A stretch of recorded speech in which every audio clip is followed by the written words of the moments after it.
Hey everybody, just going to take a quick break from the show to get you styled up with Stitch Fix. Shopping's hard. It's hard. With Stitch Fix, you get a stylist, though, who understands your style, your size, your budget, and they do all the shopping for you. Wow. This is excellent. Shopping, I'm telling you, shopping and figure out your style, it's overwhelming. Let somebody help you when it comes to getting dressed. We don't know what we're doing, so we let Stitch Fix help us out. A Stitch Fix stylist there. They know what works on us. We get the prices that make us look really good, and it feels good. You get some confidence boost walking around knowing that you're looking decent here. Oh, yeah. Yeah, we just give the stylist our sizes, style, budget preferences. We order boxes when we want, how we want, no subscription or any of that required. And they send called Just For Me pieces as well. Like, maybe you'd like this, and it's awesome. Outfit recommendations, styling tips. You keep what you love, you send back the rest. It's super easy. Yep. You can do it, and we are doing it because it's excellent. Personal styling for everyone. Get started today at stitchfix.com/STM. That's stitchfix.com/STM. Now back to the show. Hey everybody, just going to take a quick break from the show and tell you about Noom. Has Noom helped you? I believe it has. Oh, that's got an app. You can do tracking. It's terrific. It does. And Noom builds personal plans that can meet individual needs. That's the thing. Takes into account any dietary restrictions, medical issues, other personal needs. That helps build a plan that works for you. And yes, so I know that you've had your own personalized program here that you've been working on. And it's weight loss This is weight loss results that last. They stick around because you get yourself into a lifestyle change. That's what matters. That's mainly it. You can't just say, I'm going to cut that out for a month and then go back to it. That's not what it is. So I'm glad it's helping you. That's great. And it really does. I like the psychology and biology-based approach here. Yeah. Noom Weight uses psychology. That's why they say losing weight starts with your brain, but it also takes into account your unique biological factors, Jimmy. All of your multitude flora and fauna that goes on inside of you there. Sure. Yeah. Stay focused on what's important to you with Noom's psychology and biology-based approach. Sign up for your trial today at Noom.com, Noom.com here. Based on 3.5-year study of actively engaged Noom users with minimum starting BMI of 25. Individual results may vary. Visit our website for more information. Thumbtack presents the ins and outs of caring for your home. Out. Uncertainty, self-doubt, stressing about not knowing where to start. In. Plans and guides that make it easy to get home projects done. Out. Word art. Sorry, live, laugh, lovers. In. Knowing what to do, when to do it, and who to hire. Start caring for your home with confidence. Download Thumbtack today. This week in Clarkston, Georgia, fear spreads when a woman is found viciously strangled in her own bathtub, but that fear only gets worse when it happens again and again. Welcome to Small Town Murder.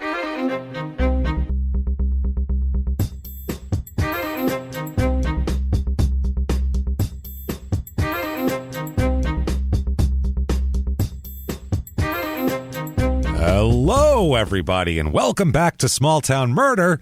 Yay! Oh, yay, indeed, Jimmy. Yay, indeed. My name is James Pietragallo. I'm here with my co-host. I am Jimmie Whisman. Thank you, folks, so much for joining us again today, or if it's your first time, welcome. A lot of new listeners lately, and we are excited to have you. Welcome, welcome. We have an extremely crazy situation, I'll just say, for this week. This is wild, and don't think, okay, it's all solved, that's enough. You need to, this is one where you got to go through the whole thing and listen to it, because, oh boy, are there some real Easter eggs in this one. It really gets crazy. So listen to that. First, just want to thank everybody for everything you've done for us this week. And always, if you haven't yet, give us a review on whatever platform you're listening to. I don't know what app you're listening on, but there's always a way to rate. So give however many stars is appropriate on that app. I don't know. Just do it. Thanks. It helps out the show.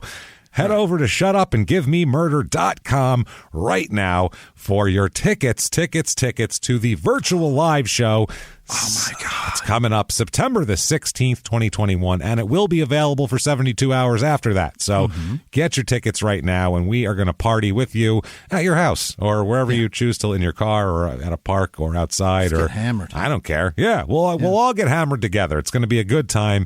Be there September 16th and hang out with us for a full episode of Small Town Murder. It's going to be a lot of fun. Check that out. Also, you can get all of your merchandise there and tickets to the live shows that we have our fingers crossed real hard that will happen and everything like that. So be there. Check everything there. Patreon.com/crime and sports. We have such good stuff this week. My goodness. Every week it's good, but this week it's really good. Just to let you know, if for anybody at the $5 or above level, you get access to everything, all the bonus episodes for Crime and Sports and Small Town Murder, because they're not, the sports ones aren't usually sports related. We release 2 every other week, so you're going to get 4 episodes a month. It's a lot of fun. This week on the Crime and Sports bonus, which, again, you'll have access to, and the whole back catalog here, we are going to talk about the demise of the XFL, the first one, the first iteration in 2001. So there's going to be a lot of Vince McMahon craziness, and obviously that's going to be a good time. I love talking about defunct ventures. It's my favorite thing in the world. What went wrong? What? And anything that Vince McMahon fails at feels good to feels good to celebrate. Yeah. Well, any idea that's like there was a nugget there where everybody was excited about it, and then at some point all of this excitement turned to, oh shit. And then I love that moment. So talk about the XFL. And then for Small Town Murder, we do it. It's been, God, I think the beginning of January was the last time we did it. So we're very excited to talk about another season of Love After Lockup. Oh my goodness. So we have so much to tell you about.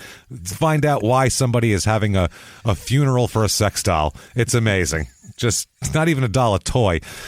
Check it out. The man said a eulogy. He built a casket. It's wild. So check all that out. Patreon.com/crime and sports. And of course, you're a producer at that point, so you will get a shout out at the end of the show when Jimmie does the list of shout outs, and he'll even mispronounce your name while trying to pronounce it well. So you get it all there. And if you just want to get a shout out and be a producer, you can do that over at PayPal using our email address, crimeandsports@gmail.com. Quickly, the disclaimer. This is might as well. This is a comedy show. We're comedians, so we're going to try to make jokes, and also, in addition to that, people will die. That's what happens because it's called Small Town Murder. So it'd be weird if there was no murder. I wasn't even there. That's the thing. The thing is here, there are lots of ways to make jokes that aren't about the murder. You don't have to make fun of an actual murder. There's nothing funny about someone being murdered. But there is a lot funny about someone thinking, I can get away with murder. Right. That's hilarious. And within that lies the jokes and everything there. So it's a lot of fun and crazy at the same time. So what we go out of our way to do is we try to never make fun of the victim or the victim's families. Why is that? Because we're assholes, but we're not scumbags. That's how that works. And you'd have to be a scumbag to do that. So with that said, I think it's time. If you don't think true crime and comedy should ever go together, I don't know, maybe it's not for you, but you should probably give it a shot. For everybody else, give it a run, give it a whirl. I think it's time to sit back and shout, shut up and give me murder.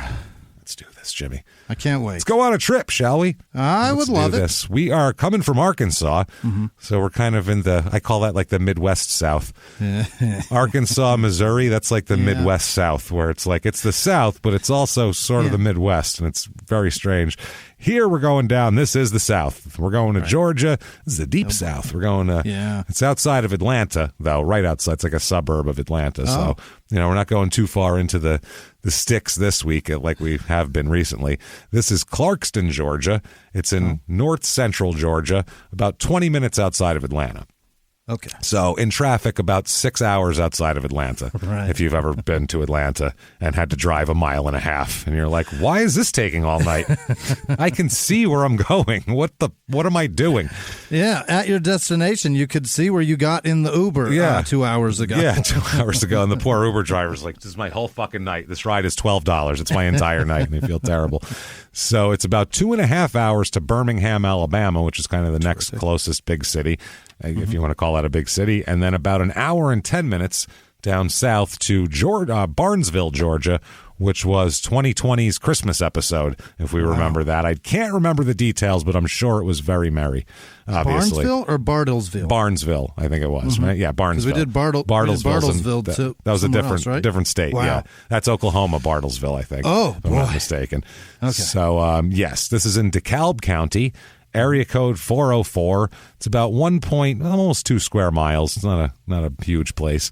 And they have 3 different, literally, not a joke, 3 different mottos for this joint here. My God. First is really cheesy. This is just somebody in the city office went to school for marketing, and they were like, this will work. Quote, where the possibilities grow. Okay. Great. You're not even trying with that. You went hard. A great place to work, live, and play. You might as well have it be that. That's boring. The second one is very unique to this town. The Ellis Island of the South, which is... That's saying something. This place is full of refugees, this town. This town is really? Decided to take all the refugees they could, basically. So it's... From everywhere? From everywhere. There's people from everywhere in this town.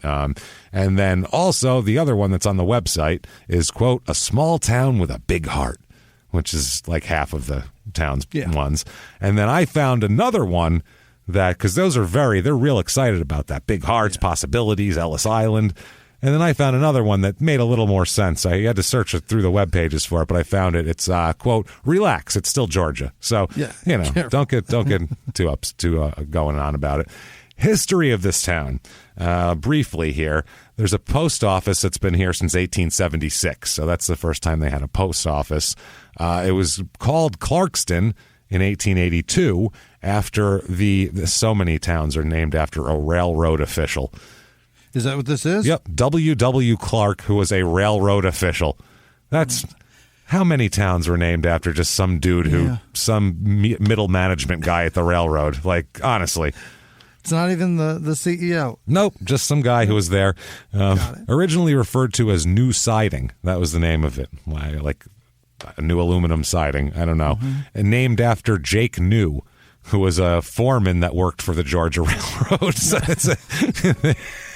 does everybody that works for the railroad get a brakeman? I guess so. Well, the Colonel W.W. Clark was a director of the Georgia Railroad, so that's how he got. He took it away from the other guy. He's like, listen, underling, I'm taking this one here.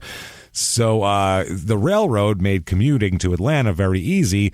So Clarkston became it's known as one of the first true suburban communities in the South, essentially. So the commuters were the people who lived here first and kind of foremost here. They have a folk tale from the turn of the century. Yeah, that's a lot of letters to say lie. Go on. Folktale. Turn of the 1900s to the 18 to the 1900s, that century, mentions Goatsville and Angora Heights as alternate names given to Clarkston. It was said that in the early 1900s, the people who lived here owned up to 20 goats each. So apparently, goats back then in this area were associated with a high level of prestige. And really? Yes, and so they... How about you just keep the money? High level of... Look at all my goats. Just standing there, looking with your hands on your hips. Look at them. I'm so prestigious. Oh, boy. 20 goats is the equivalent of 20 Escalades today? I guess. Is that what it is? I didn't get the job as president of the bank, but look at all my goats. Yeah. Hang on to the cash, man. It led to the nickname of Goatsville. And then I don't know. Apparently, that's just the high school mascot though is the Angora goat. So I guess that's what it is here. Now, refugees here were a big part of this town, like we said.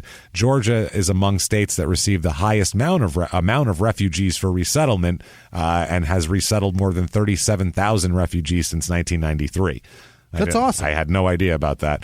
Clarkston receives a large portion of the refugees, but since 2016, it pretty much stopped there. I guess that's something that you really never think about because refugees you don't know where they go somewhere. Yeah, and they're going here, but you're like, I don't know where they go. They go to Clarkston, right.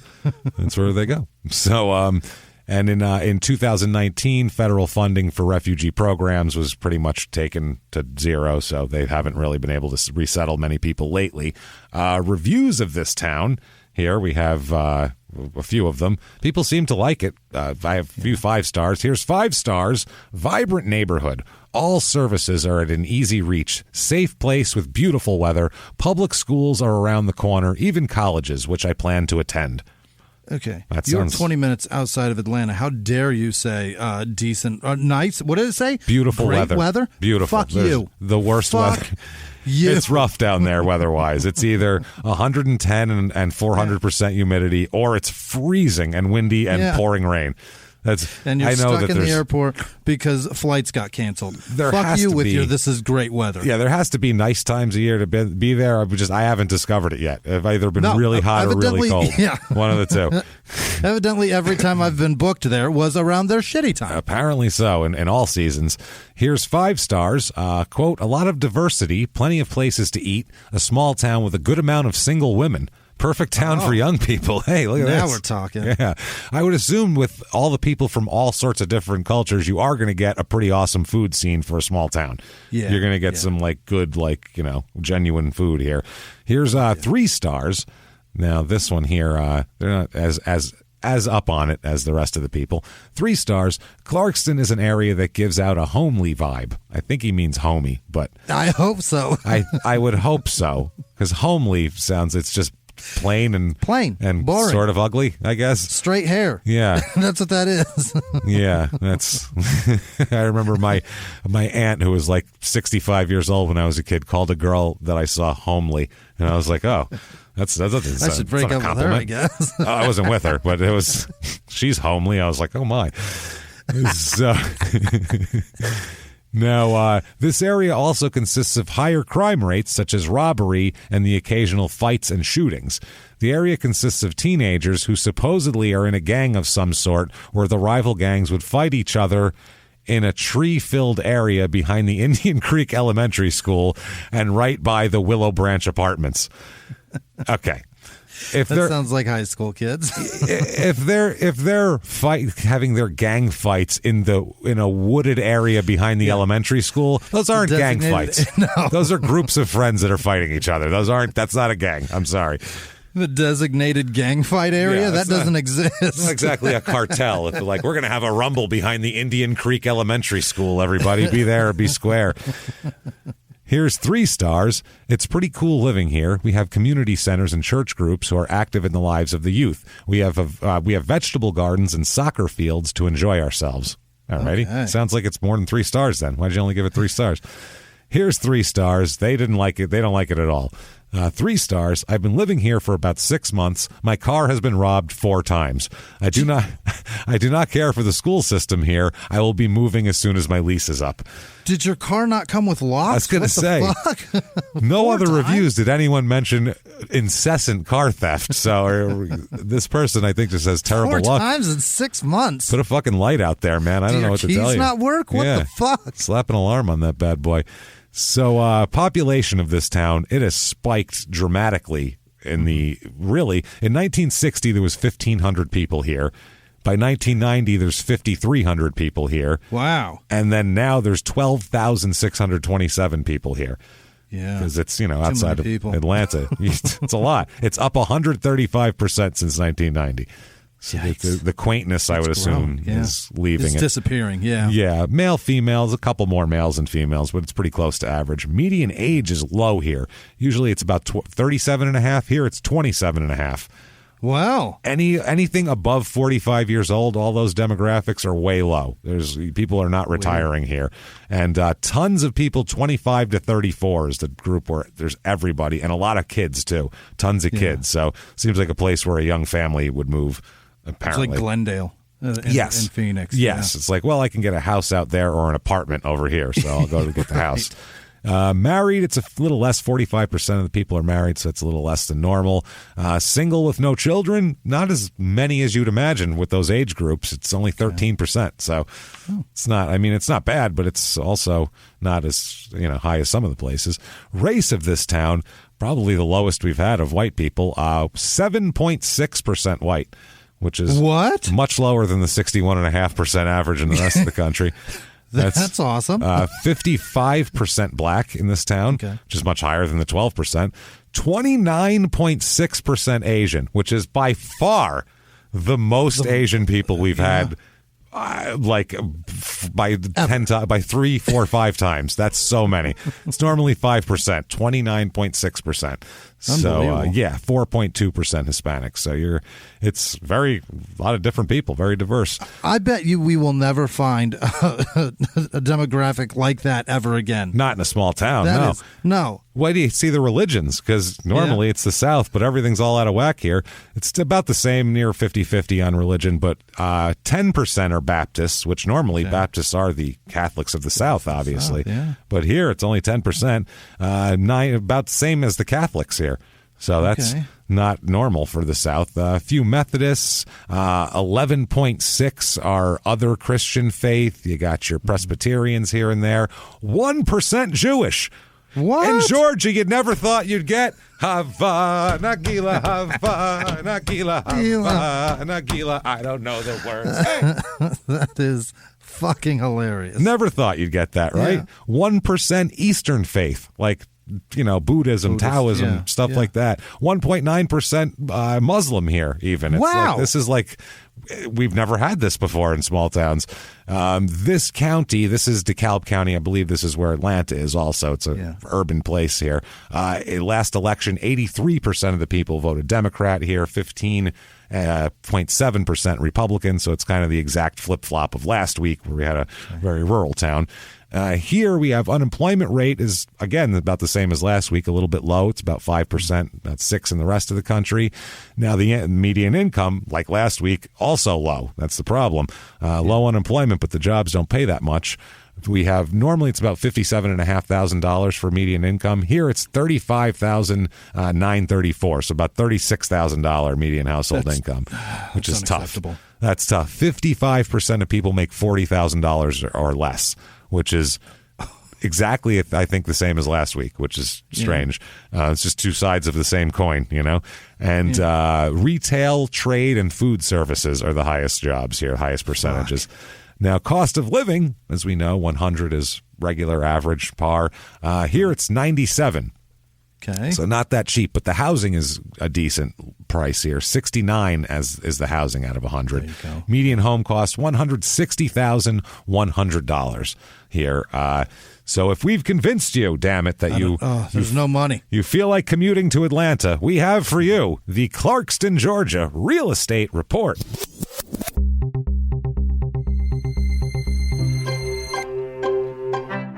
Your average 2-bedroom rental here goes for, it's pretty close to the national average, $1,168. So that's renting doesn't seem like the way to go here. It's not it. Housing, though, the housing market is rough right now, and it's no different here. I found a 1-bedroom, 1-bath, 808 square foot little place. It's little. Yeah. It's a standalone building? Yeah, but there's like one next to it. It's like a condo that's barely not attached. Like a barely freestanding condo, $79,900 for this. It's affordable. It's small. It's for one person or two, a couple or something. I found a 3-bedroom, 2-bath, 1,555 square foot house. So that's a family house. Decent. It's brick. So in case there's wolves about. There are tornadoes. You never know. Times. Yeah, it's brick. $250,000 for that though. So that's kind of borderline getting expensive. And then I found, this is actually, for what it is, seems like the deal, 5-bedroom, 5-bath, T-bowl for each and every B-hole right there, 3,261 square foot. It looks pretty new. It's like nice, it's brick, it's nice, it's big, it's a nice fucking house. $450,000 for that, though. So it's going to cost you. You're going to have to own one of the food places, too. That's a bit much. Yeah. Things to do in this town. I found the Clarkston Culture Fest, which normally in the South we would know exactly what that would consist of, but in this town, who the fuck knows? Because there's people from everywhere. Here. Yeah, we don't know. So let's look into yogurt and cottage cheese. Cultures. That's the Culture Festival. Oh, you thought we meant? Oh, no. No. We're just working out culture, so we think it's kind of cool. It's kind of cool, man. My dog's got an ear infection. We did a culture on him. Check that out. Just going to culture all these diseases and virusi and bacteria. Oh, my God. That's actually true, too. I have a dog that's allergic to everything, I found out, including rice, which is like, poor bastard. Fucking dogs are allergic to rice. That's what you give them when they're sick. So, I don't know. Anyway, live performances. All throughout the day, we will have performances from Clarkston area musicians and artists, both professional and amateur. Oh, boy, it's like an open mic. Don't do that. Including some of our local schools performing groups. Don't do that. We all have to pretend they're good. That's good. These performances will portray the cultural diversity of Clarkston, delight the audience with beautiful artistry, and encourage audience participation and engagement. That sounds like a nightmare. They will have a cultural village with booths, and each booth will be staffed by a Clarkston resident who will educate festival goers about the language, culture, traditions, artifacts of their culture, because there's so many different cultures there. So you can walk around and be like, fuck's up with you? What's up with those hats you guys wear? It's a fucking weird hat. What you got there, Bal? And then they explain, and you go, oh, I'm sorry. What's that hanging out of your hat? Yeah, what is that? So what do you got there? Okay, what do you got? Why do you wear a shirt? What's going on? It looks more like I don't know. So the Fun Zone. Oh, man, the Fun Zone, hosted by City Hope Community, geared for the younger population, but open to kids of all ages, Jimmy. Yeah. Hey. This area will provide activities such as face and nail painting, hair braiding, inflatable bouncy games, limited sports options, whatever the hell that means, limited sports options, and children's carnival games. Fuck. And then there's vendors, a food truck alley, which sounds like the worst of all worlds to me. Come get sick.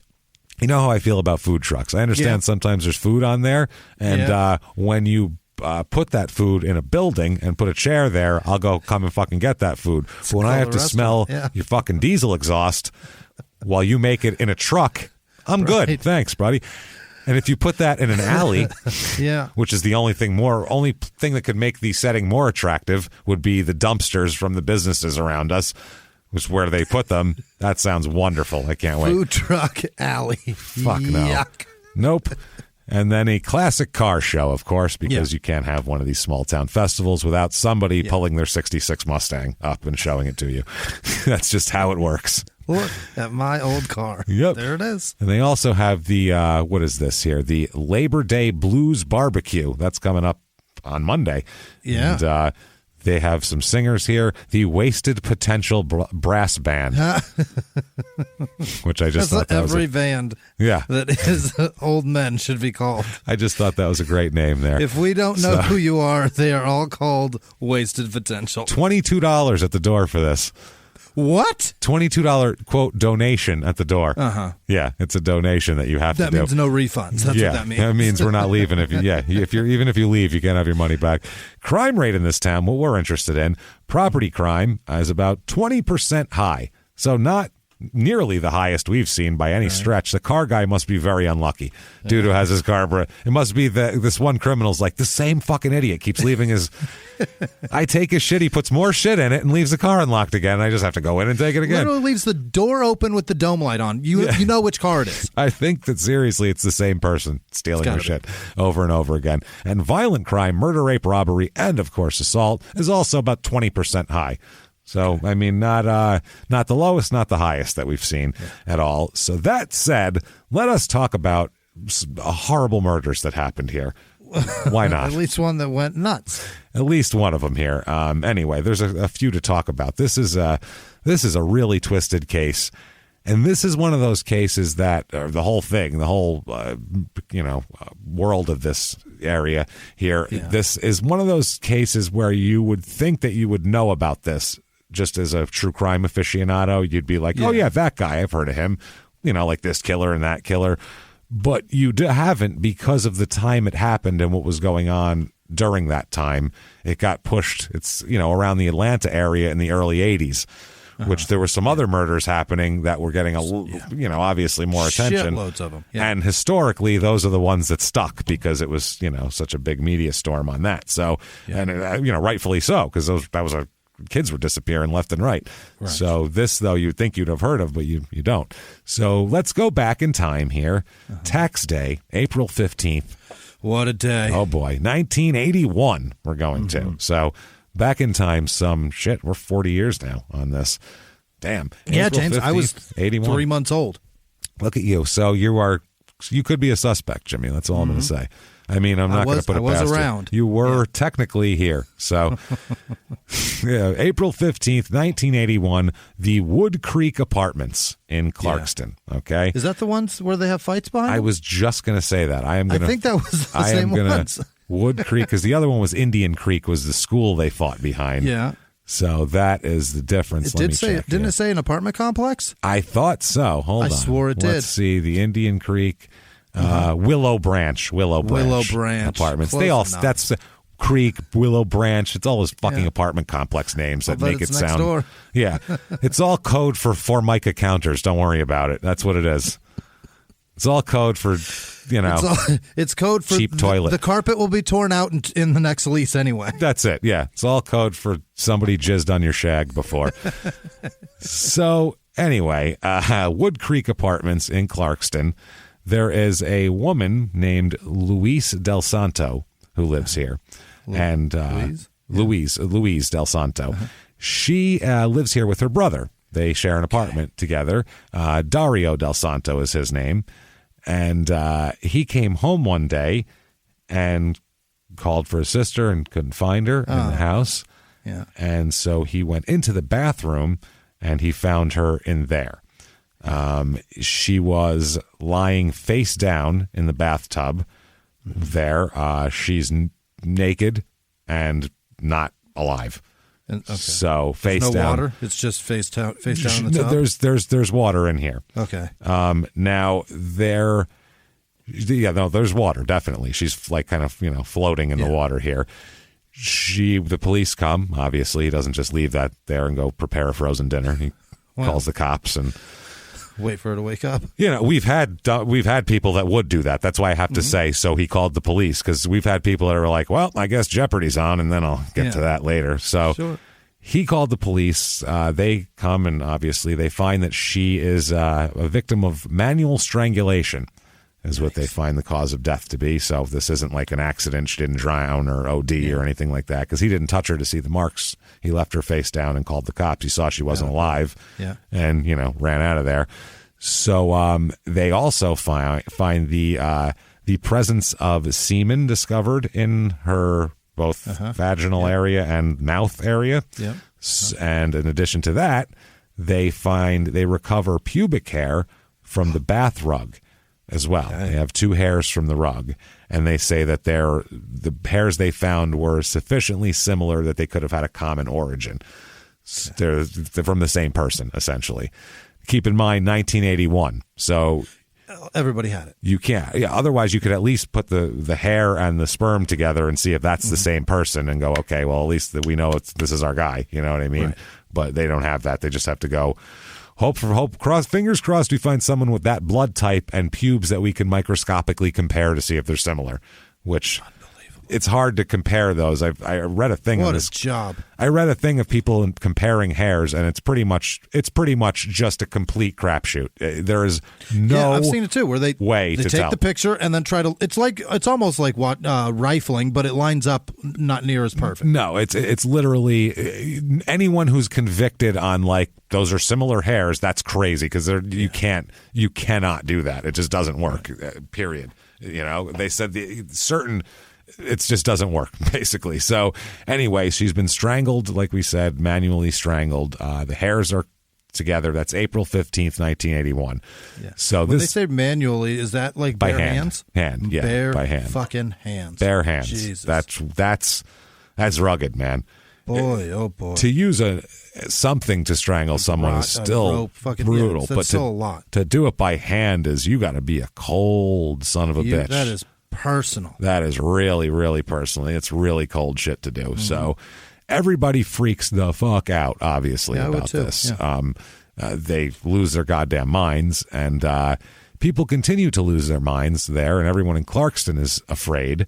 And then near Clarkston, kind of not near, but in the upper part of Atlanta there, where, the kind of where Clarkston would line up with Atlanta, in that area, other things start to happen here. Oh. And they don't get put together right away. It takes a minute for things to get put together. May 28th, 1981, there's a woman named Giselle Clardy. and she lives at the Cherry Hill Apartments on Buford Highway in Atlanta. Okay. She is the assistant manager of the Cherry Hill Apartments there. So, yeah, she's there for a reason. And on May 28th, 1981, Giselle leaves her office, in the apartment complex to go post notices and to go inspect vacant apartments. She has to post notices that there's an exterminator coming in, so get all of your get your shit off the floor, get your food shit out of the cabinets, the bottom cabinets, and all that sort of stuff. So we've all lived in apartments and gotten those notifications before. My favorite apartment notification is the day before it happens. There'll just be a thing off. Your water will be off for 8 hours tomorrow. You're like, what the fuck? Are you fucking kidding me? Your water's going to be off from 7 to fucking 4 tomorrow, and you're like, what? No, I don't know. Can't you just go to work or something? Yeah, it's Sunday. Just go somewhere. No. Like that used to drive me fucking crazy. Like I don't care about this. Isn't my problem. Yeah. Why? So anyway, she leaves her office to go do all of this, and there's a guy named James Buffington, which is a cool name. Fuck yeah, it is. How you doing? James Buffington here. He's a cartoon character. Yeah, James Buffington. He hangs out with like the Incredibles dad. One of his pals is James Buffington. He's an auto mechanic, and he's working in the parking lot near one of the buildings on a car there. I guess it's a house call mechanic, which is for his own. Awesome. Yeah, for his own. A mechanic always drives a giant piece of shit. Yeah, well, yeah, he can work on it. It's practice for him. Yeah. So, or it's because he doesn't want to do that shit when he gets home. One of the two, yeah. This is a parking lot near Building U in the Cherry Hill Apartments here. He says he saw Giselle drive into the parking lot shortly after 4 p.m. He said behind her, trailing closely behind her, was a car with 2 men inside, is what he said.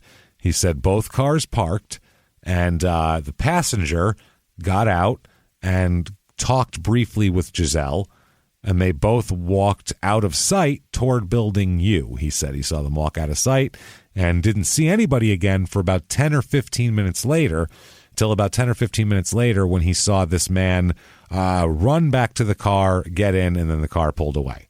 Okay. So that's not suspicious at all. Not suspicious at all, clearly, no. You walk in and run out. That's always suspicious.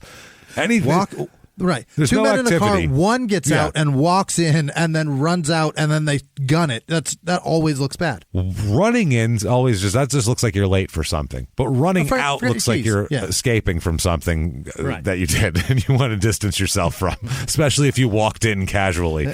You are the problem. You just did some calm shit and then hastily got away. Yeah. So he doesn't think anything of it. I mean, not his fucking business what people talk about or whatever. It's just something he happened to notice while he was doing this work. Now, the next day, Giselle doesn't report for work. Doesn't report at all. And so they can't they can't find her. They look for her everywhere. Her car is there at the complex, but she's not anywhere to be found. They go everywhere.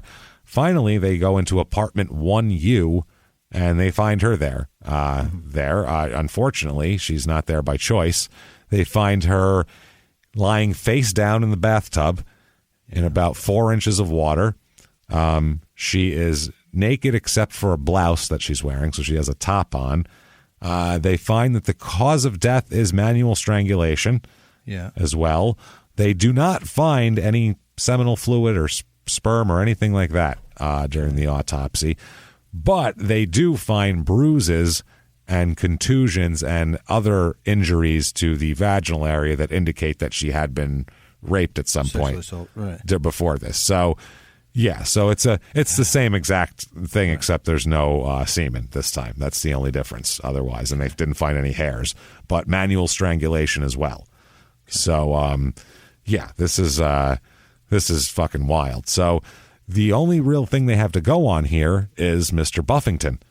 Right. Because he's the only guy who said he saw things. And he said that he was working on a customer's car outside of Building U. And he said he, saw everything. He said he he didn't know anything until, because they said, well, when did you find out that she was murdered? And he said, not till the next day. The day after, he said, I saw a large number of police and firemen in the parking lot outside Building U. He said he gave his business card to one of the policemen and told the policeman that he'd been in the parking lot most of the previous day. So if he had any questions, maybe I know something I don't know. Maybe I know something that would be interesting to you that I don't know is interesting, basically. Here's my card, officer. Your car has a tick. I can hear that. By the way, yeah, bring that in. Let me ask you, when you pop it into drive, is it like a hesitation before you bring it in? Bring it in. That's a common problem with that model. I heard stop. Your brakes are bad. It's could be brake dust. I'm not saying we need new pads or nothing, but bring it by. Let's check it out. I don't want to have you out there unsafe. This is very helpful, number one. And it's so weird because it's so fucked up in our society that when someone is a genuine witness that sees something, we're immediately super suspicious of them because they were the one who saw it. They were the only one there. And on top of that, if they're willing to talk about it, they always say, like, how can you tell if a guy's actually guilty? It doesn't tell you anything. Tells you too much. Inserts himself into the... It's literally what it is. Yeah. If you go through interrogation thing and what is this? Look, makes too much eye contact. Doesn't make eye contact at all. Does this too much? Does that not enough? It's like anything you do can be interpreted. So that's what this guy... It's a real Goldilocks situation. It is.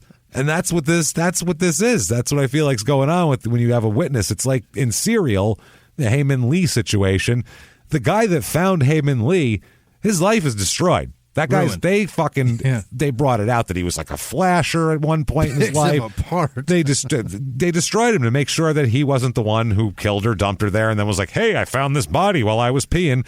Right. So it's not a good thing to be the witness or the finder of things. The utility worker who found Kaylee Anthony, his life was destroyed. Yeah, it happens all the time. I mean, Jesus Christ. Or it could be worse. You could be too close of a witness and end up being Ron Goldman. Who was like, hey, I got those. Oh, what the fuck? Oh, boy. Hey, are you OJ? Hey, what the fuck, man? Boy, does my throat hurt. Hey, cool, OJ.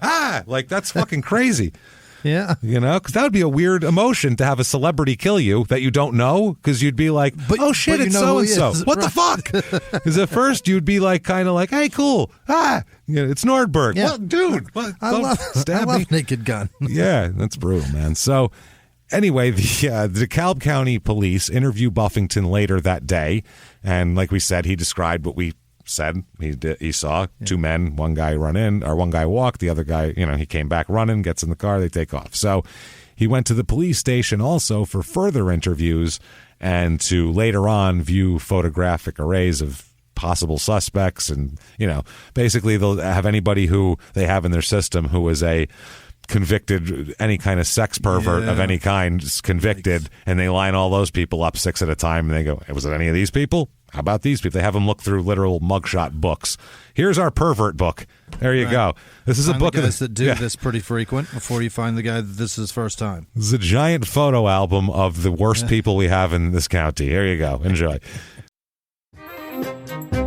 Hey everybody, just going to take a quick break from the show to tell you about the safest sponsor ever, Simply Safe. Absolutely, these people will keep you safe. It's amazing. You know that every 26 seconds a burglary takes place in the United States, according to the FBI. That means that by the time this podcast is over, dozens and dozens of homes will have been targeted, ransacked. God knows what happens here. So protect your home before it's too late with Simply Safe proactive security system. Simply Safe helps stop threats before they even have a chance to break in. Named Best Home Security System by U.S. News and World Report 5 years in a row. And by us for about the last 8 years as well. If you trust us, believe me, you want Simply Safe. So visit simplysafe.com/small to claim 50% off a new system with professional monitoring plan and your first month free. That's simplysafe.com/small. There's no safe like Simply Safe. Now back to the show. This show, Small Town Murder, is brought to you by BetterHelp. Get yourself some therapy, everybody. Honestly, here. We often hear about red flags that you should avoid. Hey, that's a lot of a thing. It's become a real phrase now, real cliche. But why don't you focus also, you look at like green flags in friends and partners. Look for good things as well. Right. And maybe you're not sure what that looks like, though. Therapy can help you figure that out. What are positive things? What are the green flags? And then you can practice them in your relationship. It's absolutely a fact. And so, honestly, we absolutely are huge advocates for this. It really, really helps. BetterHelp is fully online, making therapy affordable. It's convenient. They serve over 5 million people worldwide. You can access a diverse network of more than 30,000 credentialed therapists, wide ranges of specialties there. Here's the coolest part. You're not getting along with your therapist, you're just not feeling it, you can switch at any time, no extra charge. Wow. The thing is, they want you to get help. That's it. And you can do it with BetterHelp. Discover your relationship green flags with BetterHelp. Visit BetterHelp.com/smalltownmurder today to get 10% off your first month. That's BetterHelp, HELP.com/smalltownmurder. Now back to the show. Hey everybody, just going to take a quick break from the show and tell you all sorts of good stuff about Chime. That's what I'm talking about. There's so many extra fees you have to pay in life. Everything. You go to the airline, there's an extra ticket on that. There's extra fee on every fees and fees, hotels, fees, all this type of stuff. We're trying to make progress, and the next thing you know, here comes another fee coming at you, and it's more money than you expected, and your whole math is thrown off, and it's awful. Learn more at chime.com/smalltownmurder. Chime is great with that stuff. I mean, you can't beat if your things are a little tight, especially around the holidays or after the holidays. You need that money a couple days early, or go grocery shopping. You got a car payment due. There's so many things that don't cross over exactly how you want them to cross over. Make progress toward a better financial future with Chime. Open your account in 2 minutes at chime.com/smalltownmurder. That's chime.com/smalltownmurder. Feels like progress. Banking services and debit cards provided by Bancorp Bank N.A. or Stride Bank N.A., members FDIC. Spot me eligibility requirements and overdraft limits apply. Boosts are available to eligible Chime members enrolled in Spot Me and are subject to monthly limits. Timing depends on submission of payment file. Fees apply at out-of-network ATMs. And now back to the show. That's a terrible photo album. Yeah. It's a bad. It's an awful yearbook. Let's take you through the sex offender database, pal. Sit down. Oh, God, I don't want to. I don't want to do this. He signs his statement at 8:45 p.m. May 29th, and he contained in this a description of a number of cars that had been seen in the apartment parking lot on May 28th. That's the best guy to have do that. Well, yeah, he actually knows what cars they are. He's not just like, I think everything. I don't know. It looked like maybe it was like a sports car, and it's like a Toyota Corolla that has a spoiler on it. You know what I mean? People can't identify people and cars. They're terrible at it. They've done experiments where they show people the same car, and it's like a regular car, and it's everything from I think it was a Volkswagen Bug to I think it was a Ferrari. Literally, like that's from just a regular car. It's so fucked up. From Herbie to the Mystery Machine. And it's like, what are you doing with yourself? What are you talking about? So here, though, a mechanic knows something a little bit, more than that. He says, I vaguely remember a car coming, vehicle number 7, because he described a bunch of different vehicles. So he was saying the 7th vehicle, about 3:30 to 4 p.m., he said, but nothing specific. He doesn't remember about it. So his second signed statement, which he gave them shortly after midnight on the morning of May 30th. So he was just at the police station all night on the 29th. So he saw all the cops, gave him the business card, and then from the late afternoon all the way till midnight, he's at the station giving his statements. And I'm sure they're making sure that his statements are consistent to make sure that he's not the murderer. So you're gonna keep they don't know he described at that point. He described a meeting around 4 or 4:30 on May 28th between a man and a woman in the parking lot. Okay, so he says, quote, the woman, a lady dressed as a neat businesswoman, he said. So business attire, business skirt type deal. Like a apartment complex manager, like someone who would show an apartment complex. Yeah. She said she was approached by a white male about 30 years old who had arrived in the parking lot in a small white car, probably a convertible. Okay. which was driven by another white male of approximately the same age. So this is just his detailed description. The man and the woman walked around a corner together. Shortly thereafter, the man, he said he wasn't running hard. He was like jogging, trotting back, which if you have somebody waiting for you for 10 minutes, that makes sense too, that you would trot back. Like, hey, sorry, poof, man, got caught up an extra minute. I would do that. Yeah. I wouldn't just casually, like especially if this person could see you, like in an apartment complex sidewalk. They're sitting in the car. They've been waiting in the car for 15 fucking minutes in May in Atlanta, where it's probably warm, and you've been gone. You're not going to casually stroll back to the car. You're going to fucking jog back. Yeah. Otherwise, I'm leaving your ass there. You better jog, or I'm fucking hitting reverse here quick, and then you're going to start running. I mean, what is it? 7 seconds quicker? You know what I mean? Still, Who gives a shit? No, fuck that. That's like being in a crosswalk when you don't have the right of way, when the car is the right of way, and you don't give like that little shuffle jog thing. Give me that shuffle, motherfucker. I have a deadly weapon pointed at you. If I had a gun pointed to your head, would you fucking act casual about it? No. Well, this is worse. I have a 3,000-pound car pointed at you. You want an apologetic skip. I want to skip. Yeah. Oops, sorry. Thank you for not killing me. That's all. Thank you for not taking, I don't know, 1.5 pounds of pressure with your toe and applying it to obliterate my entire life. Because that's how easy it would be for you to do. You could went, like that. Just with your toe. Not even a finger. All right. And then kill this guy. Fuck you. Skip, motherfucker.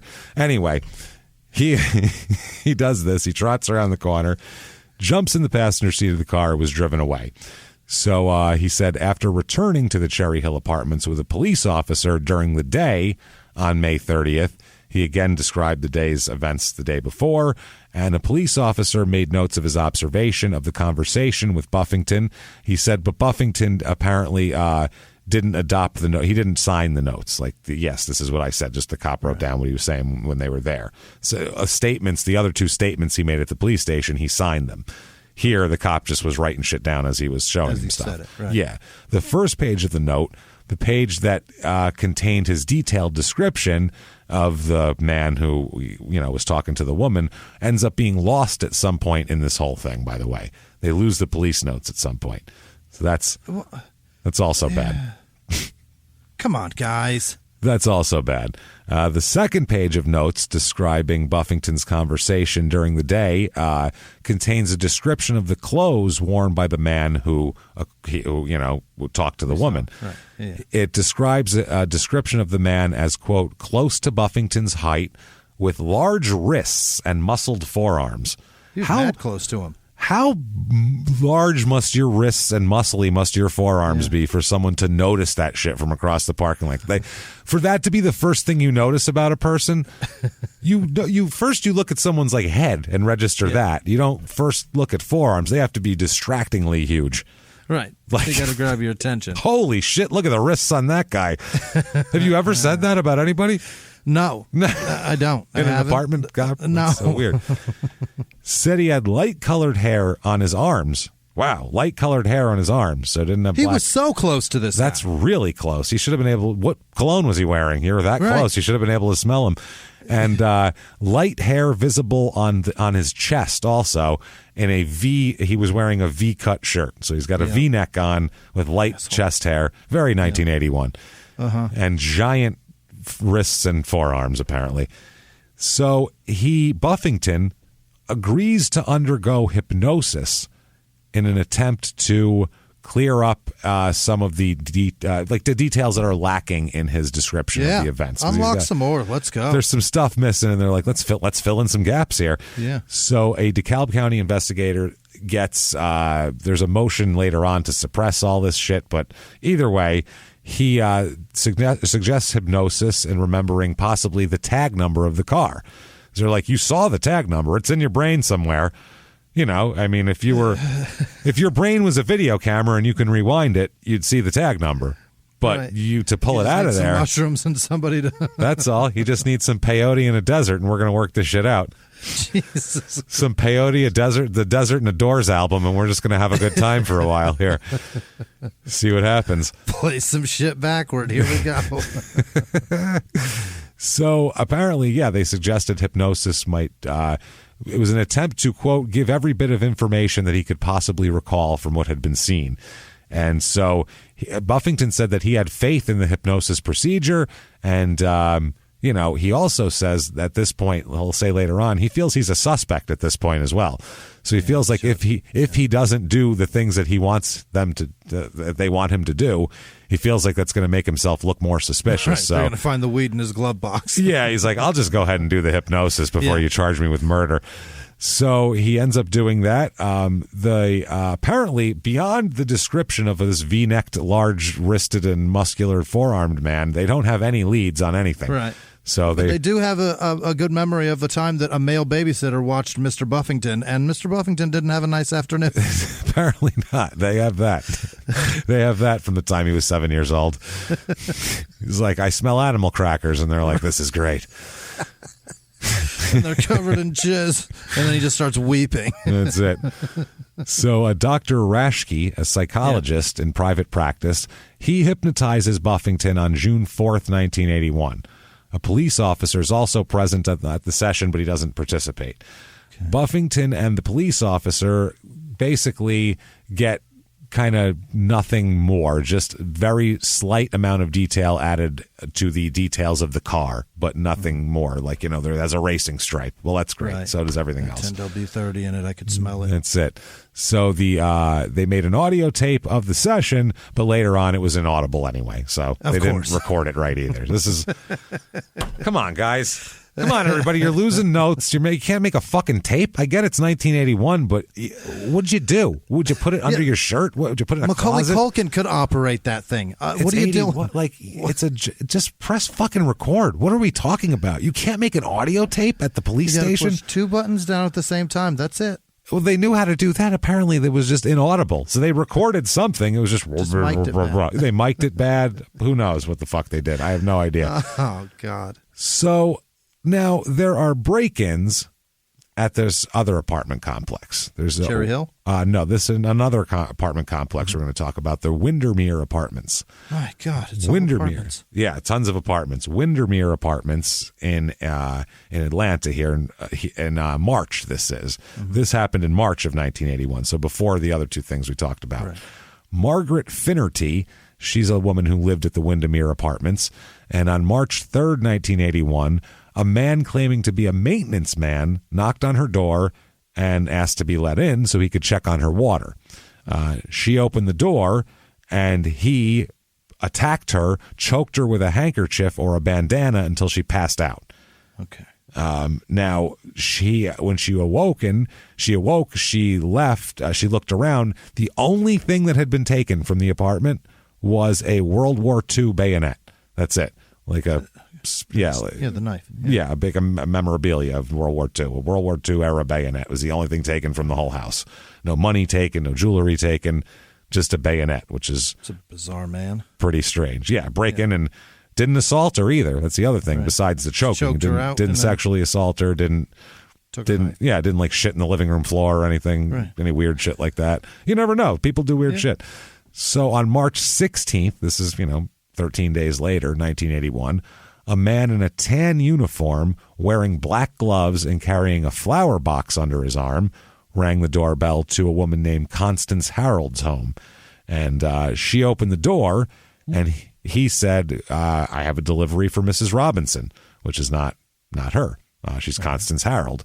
And before she had a chance to answer that I'm not Mrs. Robinson, you have the wrong apartment, he tried to force the door open and get his way in there.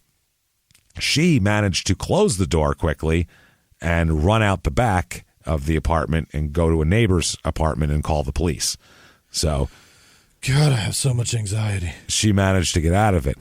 I don't like his uniform for his flower delivery in the first place. He's got a fucking uniform, though. Think about that. Like, he went to a costume shop or something. Right. Like, that's crazy. This isn't just like some dude was walking by and he's like, I'll try to get in that apartment and say I need to use the phone. Like, he thought about this yesterday, at least. And they have the flower box. The flower box was slammed in the door because he tried to stick himself in the door, and she apparently just in time got it, and it got stuck in the door because, if there's any sort of force, there's no flowers in it. It's just an empty box. Bastard. He got himself an empty flower box and a tan uniform, this person, and was knocking on people's doors. That's scary. That's that's like a lot of like people alone in their homes' worst fucking nightmare of somebody like that. Someone who looks very legitimate, who you'd be like, oh, this person's lost or something, and you'd open the door. That's frightening, Best advertisement for Ring doorbells ever. No shit. Just leave it out there. I'm good. Yep. So she had to, or Simply Safe for that matter. Harold, she managed to close the door and run away. And when the police arrived, they found not only the flower box caught in the door with no flowers inside, they also discovered a coil of rope lying on her porch. There was rope out there. Oh, my God. So that was apparently what was in the flower box, because when it got smashed in the door, it fell out. He took off because he was like, oh, shit, she's definitely going to call the cops. Yeah. Took off. So he had a fucking rope in there, whoever this. That's horrible. This is absolutely fucking horrifying here. So a man who jogged in the area fits the description given by Mrs. Harold. So Don't jog. It's a jogger. Based on treadmill. Get yourself a goddamn, well, you're going to want a treadmill even more when you hear this shit. Peloton stock is going to go through the roof if people knew this story. Based upon her identification of the man, he's arrested and is later released when she decides that wasn't the guy. Later on, she goes, you know what? I was thinking about it. He's not the guy. He's just a similar looking guy, but that's not the same guy. I've just seen that face a lot, so, you know. And that's another thing that our brains do. Is they fill in, and for your brain wants, put it this way, you ever back in the day, like 15 years ago, when you download files, remember like you'd get a file and there'd be like pieces missing from it, but like a player would try to make it work. That's what your brain does. It tries to piece those things together. So your brain, your brain will connect it to a face you've seen before and go, that's the face I see, just because it wants to make sense of things. So that's what she does, but she decides in a vague situation, obviously in very sure situations. Well, yeah. If you have to sit down with a hypnotist, that's when that's going to happen. If she had dinner with the guy, it would have been different. But if you just saw a guy jogging to where his face is just sort of in the back of your memory, similar, that's brutal, man. That's tough. So she ended up, though, coming to the police and saying, I don't think it was him. No more I think about it. So glad she did. I don't think it was him. Oh, yeah. I mean, she doesn't want the wrong guy in jail, apparently. Right. So they release him after that. This poor bastard. Imagine that you're just a jogger. I'm never jogging again, ever. No. Never. I'm never going out anywhere after this thing anyway. So Brooks. Blame all those shoes. Yeah. Fucking jerks. You got me arrested. So June 5th, 1981. Meredith Nelson sees a man in the hallway near her apartment at the Windermere Apartments again. So this is a couple months later. This is a few months later this is happening, because March was the original Windermere apartment break-ins. Right. And she stopped to check her mail, and this man stopped, turned to her and said, quote, I just thought I'd let you know I was in your apartment earlier today. I was working on your pipes.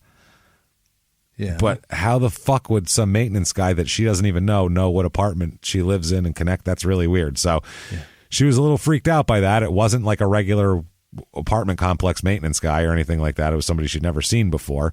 So that's a little bit strange. And then June 15th, 1981. Yeah. So this is right after that, 10 days later. A woman named Patricia Berry lives here in these apartments, and she has a roommate named Julie Yao. Yowe.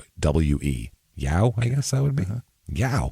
Now, Julie Yao comes home, walks in the door of the apartment, and she said she knew immediately that something was wrong in her apartment. She gets there about 7 p.m. She said she saw her roommate, Patricia. She saw her car in the parking lot, and she said, quote, I thought it was strange because she had to be at work at 4 p.m. She said, so why is she here at 7? That's odd. She shouldn't be here. She said, quote, I unlocked the door. Some lights were on. I stepped into the apartment and saw her shoes kicked off in the hallway. I got scared because it's not normal. She said she called her boyfriend from a neighbor's telephone. She left. She left. She took off. She saw that and was like, oh, shit, I'm out of here. I don't give a fuck if she's in trouble. I'm out. Like, I don't care if she's not in trouble. I don't want to be around her. She didn't like go to the kitchen and get a knife and go inspect is what I'm getting at. She was just like, fuck this, I'm out. Like, smart. Go, get out, call the cops. Just a pair of shoes out of place. Right? Uh-oh. And she ran away and called her boyfriend to another place. That's real. Like, she could just not feel good or something, her roommate. You don't know. Maybe she threw up or who the hell knows. Yeah, she's just not at work, and we found shoes in the wrong place. Yeah. I'm running panicked. I'm running to the neighbor's house, calling my boyfriend. Yeah. So once the boyfriend gets over there with her, he joins her. And then now she's, ready to go search. She says, quote, my boyfriend went back into her bedroom and said she wasn't there. Like, oh, all right. Well, shit. Why is her car here and her shoes are off? He said, quote, then she said, quote, I said, look in the bathroom. He looked in my bathroom and found her. Yeah, she was strangled with her own hair ribbon. Oh, no. Yeah, her own hair ribbon. She has not been raped. No rape in this case at all. Okay. But she is face down in the bathtub, same amount of water, half naked, strangled, tops but no bottoms she's wearing, strangled, but no sign of sexual assault at all here. What a weird choice of... there's got to be something with the tub, right? Because something. I don't know what it is. I don't know if there's a hang up there, because that's fucking weird to do that. The only thing I can think of is if you strangle somebody, and this is a weird thought to have, but if you strangle somebody, a lot of times if someone's not very, very experienced at murder, they'll strangle somebody, think they're dead, walk away, and then 2 minutes later they're alive still, and they're like, "Oh shit!" There's been so many cases where someone thought they strangled someone to death and didn't get the job done. They just passed out. So I would assume if you strangle somebody till they pass out and you think they're dead, if you put them face down in water in a bathtub, that makes sure they're dead, because if they're breathing, they'll breathe that in, and they'll either drown, breathe in water and drown, or else it'll wake them up and they'll flip out of it. Then they're alive. Yeah. So I think that's a way of testing their aliveness that seems to be more effective than a pulse. That's my thought on it. Yeah, I'm really kind of disturbed that I had that thought, but it feels like there has to be a reason for the tub to be involved this much. It has to be that. If it wasn't face down, then I'd be like, what the fuck? But the fact that they're face down, it has to be that. That's the only thing, or it's some weird fetish. I don't know, thing with a tub. Not sure, or maybe he thinks too that'll like wash away his. This is 81 too. We don't know a lot about science, so in terms of criminal investigation and bodily fluids and things, we're not that. Every show on TV isn't about crime scene investigation, so we don't exactly know all of the sperm facts and how well your jizz retains in something. It took a while. When did that even become a thing? I mean, it was late a thing 80s already, but late 80s, early 90s. Late 80s is like when you could the state would have like one lab and you could send something away if it was really important, and it would take 6 months before it came back. But if it was the only thing you had, it became the 90s before it became really prevalent. And like even during the OJ trial in the mid 90s, the number one thing was. Marsha Clark was talking about all the DNA we have, and the district attorney said, fuck DNA. These people aren't going to fucking understand what that is. No one knows what that is. We know what that is because we've sat down and gone to conferences about it. Normal people at home have no fucking idea what DNA is. They might have heard it on the news, but they don't know all the details. You can explain science to a bunch of people who are stuck here, trapped here for fucking 6 months. They don't care. Why would they? So, it's bad here. So, now, she is found, like we said, all that. That was June 15th. Now, Johnny Gann is a man in the apartment complex. He volunteers with the police here to give a description of a man he saw in the area of the apartment near the time of the murder, which is really hard because it's an apartment complex. So many people come and go, visitors, deliveries.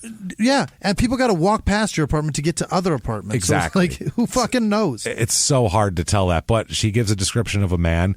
Now, the crazy part is, do you remember 10 days earlier, the attack with the guy, or not the attack, the guy who said, I just thought I'd let you know I was working on your pipes? Yeah, all right. That was in Meredith. That was in Meredith Nelson's apartment, which is directly across the hall from Patricia Berry.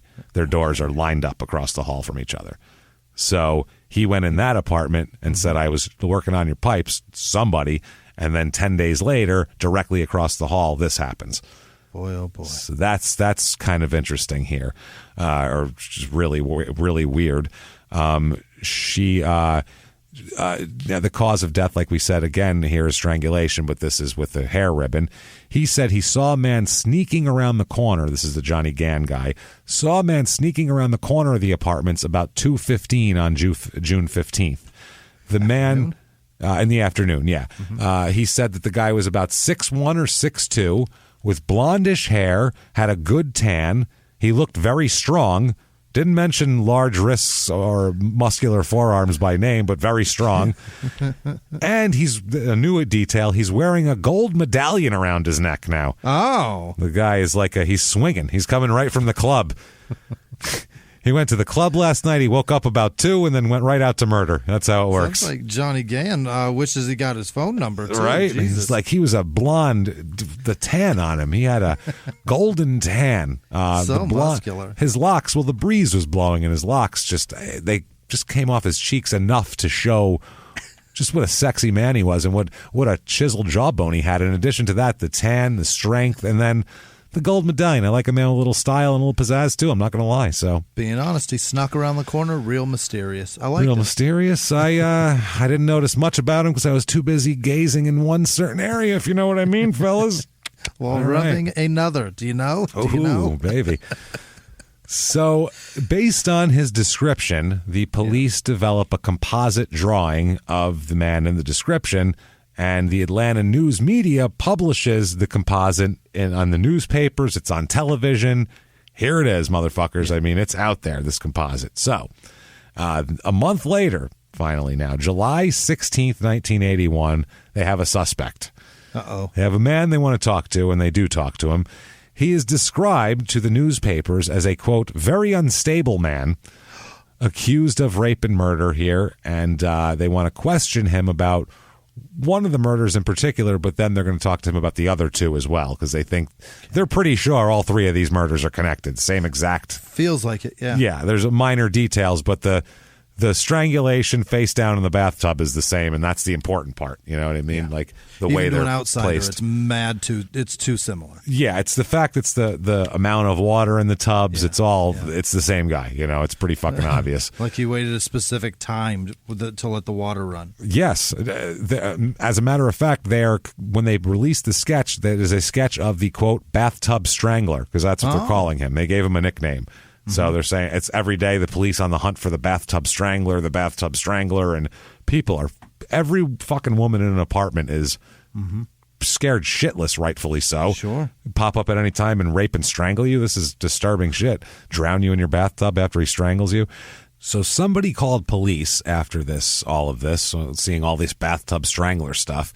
Yeah. And they called police and said, I recognize that composite sketch as somebody I know. So they go and talk to this man, and they want to sit him down and talk to him. They also place this guy in a lineup in an attempt to connect him with the two other murders. Yeah. And so police end up they're kind of withholding this guy's picture because they don't want to contaminate future lineups, basically, because if they release his picture, then you've seen him. The man they have found is 32-year-old James Samuel Walraven. It's like a Walmart Raven, it sounds like, or a Walgreens. Like having ravens, but hate those brand name Raven prices. Try Walraven. Right? Those brand name Raven prices getting you down? Try Walraven. Same great Raven at the generic price. Yeah. Same Raven goodness. So, James Samuel Walraven, and it's W-A-L fucking Raven. He, 32 years old. They are ready to charge him with the strangulation of Giselle Cardi. That's the one they're going to charge him with first. Yes, that's the May 29th murder. Now, Police do say that they tell even the press there's a lot of, quote, loose ends that need to be tied up before they can do anything else. Ins and outs and what have you. Yes. They also are going to charge him with attempted burglary of an Atlanta home on May 16th, 1981 that they know of. They've got him for that, too. Linked him to a different thing, just a burglary. Okay. All right. So, and they think that's the one obviously near there. So, who the fuck is this guy? 32-year-old Wall Raven here. Well, let's ask, who would you ask if you wanted to know somebody? Who are they from the start? Who would know them best to ask? Who would you ask? Their mom? Their mom, of course. You'd ask their mom. Obviously. What a guess, right? Well, my mom wouldn't know shit about me. No, yeah. My mom would know some stuff, but not of recent anything. So she wouldn't know. Fuck. She'd know some stuff. She says, this is Mrs. Wallraven. She says, quote, he has been an exemplary boy. Never any problems. An exemplary boy. Exemplary boy. That's nice. He's 32. Never any problems. Ma, he's an adult. Very much so. That's what my mom would say. He's been an exemplary boy. Never any problems. He's a great boy. What is he, 12, 13? Mom, I'm 40. He always received an A in conduct in school. I didn't know they gave grades for conduct. They usually just tell you if your kid's an asshole or not. Hey, by the way, your kid's a disruptive twat. Can you fix that? Or seems like a nice kid. But I guess maybe you get grades for it. In the 60s, they graded that. Yeah, he's born in 49, so that might have been in the 50s. She said, quote, he never had any serious argument with his sister or me. Okay, now he definitely had no arguments with his sister. We'll talk about that later. Yeah. He says, she also says that her son has had problems when he was a kid. The only one he had problems with was his father because his father was an abusive alcoholic. So, exemplary boy, never even raised his voice to me or his sister, but he said that she said his father was an abusive alcoholic. She said, quote, he was embarrassed and abused by him. He would knock him down, choke him, and throw objects at him. He would do the same to me and his sister. So the dad would just terrorize the whole house, it sounds like. He'd come in, kick people down, throw shit at them, yell, scream. Everybody. Wife, daughter, son, just doesn't give a shit, which is a disturbing way to grow up here. Indiscriminate punches thrown everywhere. At whoever, at any time, for whatever reason. Wallraven's mother also says that it took her 12 years to obtain a divorce from her husband. Why? I guess he didn't want to give it to her. And back then it was harder to get a divorce. I mean, it just was. Quote, my children requested a divorce many years before I could get one. Can you please leave, Dad? It's rare that children want their parents to divorce. That's not normal. Even when they're abusive, they still want them to stay together and then maybe we can figure it out. That's how you think when you're a kid. You don't know any better, so you think that. It's never like, Jesus, just end it, Ma. Come on. You got to be a special asshole for your kids to be like, can we all leave? Can we let's just all share a one-bedroom apartment. We don't care what happens to him. Fuck him. So she said that her son was withdrawn even at an early age, which is why he was such an exemplary nice boy, because he was withdrawn. Yeah. She said his, quote, emotional problems showed up during his junior year in high school. That's when he started having some issues here. So he said that once he got into his 20s, he had a lot of trouble starting relationships with women. Yeah. Couldn't ever get him started. Boy, and we'll find out that he definitely had a lot of trouble getting him started. And he tries to date women in their early 20s, which he's 32, so that's just, I don't know. He's just looking at women. It's probably where he wishes he was. Yeah. And yeah. I think he's definitely got some stunted issues here. There's some mental health there. I'm sure of it. Well, he does. He has some mental issues. He's been on medication from time to time. Okay. He, has had a stint here and there in a hospital for a minute, and then a little medication, and then he's okay, and that sort of stuff. He was arrested in June of 1980. So he's arrested a year before this on charges of threatening to kill his friend. Which one? A guy named Jeff Campbell. So it was a guy. He didn't say, I'm going to kill you and strangle you and rape you and put you in a bathtub. So that doesn't really relate to this so much. He served 30 days in jail for this incident. So he must have really been... Yeah. He must have had means and a way to do it. Serious. This Campbell said that he had a history of mental issues generally. He says, quote, he was very up and down sort of person, very moody, very unstable.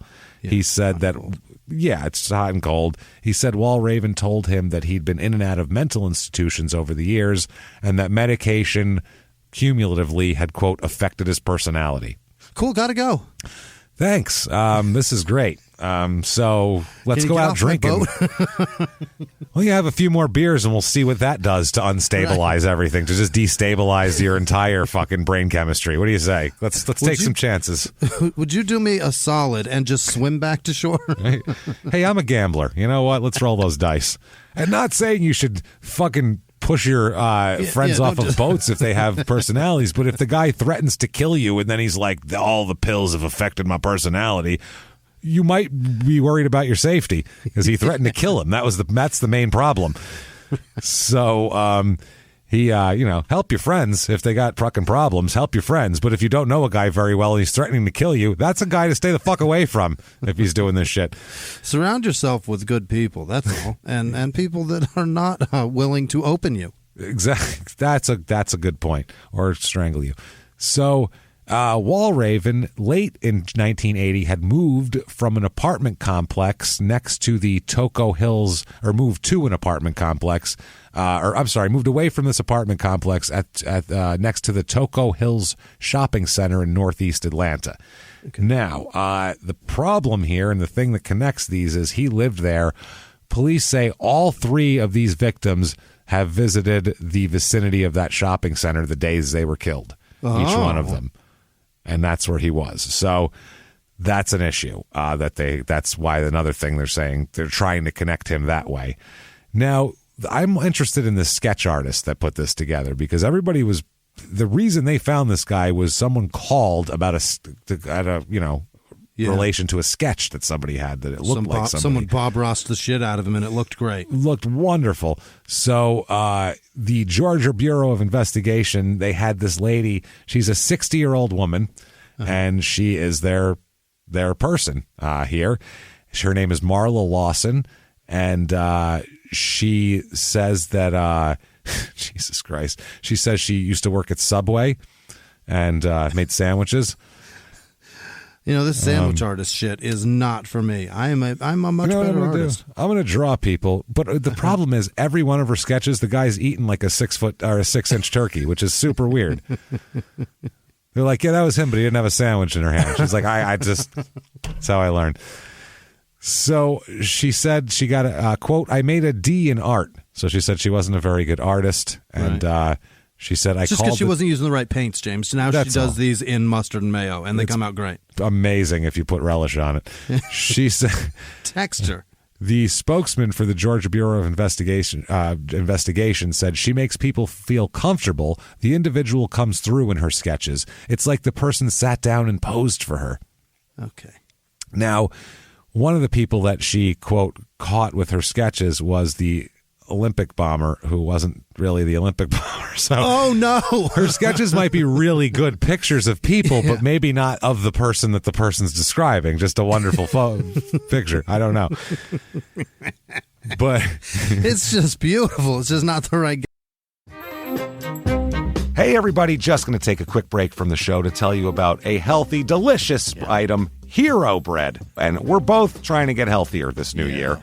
Jimmie had a eye-opening doctor's appointment and things like that. Yeah. So we're trying to get healthier, and I'm telling you right now, this Hero Bread is a good step in this direction. It's delicious, and it is really good for you, and it's really excellent. They have the sliced bread is good, the bagels, the tortillas. I know you've been they're terrific. Ranting about the tortillas. They're so good. With Hero Bread, you can focus on your health goals and still indulge in the soft, fluffy experience you love, but guilt-free. I really love the little Hawaiian rolls, too. Yeah. They're so good. They're so good. The Hawaiian rolls, they're legit. They're fluffy. Yeah. They're exactly how you want them to be. You'd never know it's low-carb and high-fiber bread from the texture. You get the soft, fluffy experience you know and love with your savory breakfast sandwich, late-night grilled cheese, Taco Tuesday. Do it. No compromises, just flavor, ultra-low net carbs, 0 grams of sugar, high in fiber. It's fantastic. Hero Bread is offering 10% off your order Go to hero.co and use the code smalltownmurder at checkout. That's smalltownmurder at hero.co. And now back to the show. Hey everybody, just going to take a quick break from the show to tell you a little bit about Sono Bello. You know, the most known secret with celebrities and influencers and all these famous people is so many of them have had lipo. They've had lipo, whether it's a little touch up here or a total makeover. Yeah. Nobody has a perfect body. That's the thing. No. They may look like it on TV, but there's things that help that. Absolutely.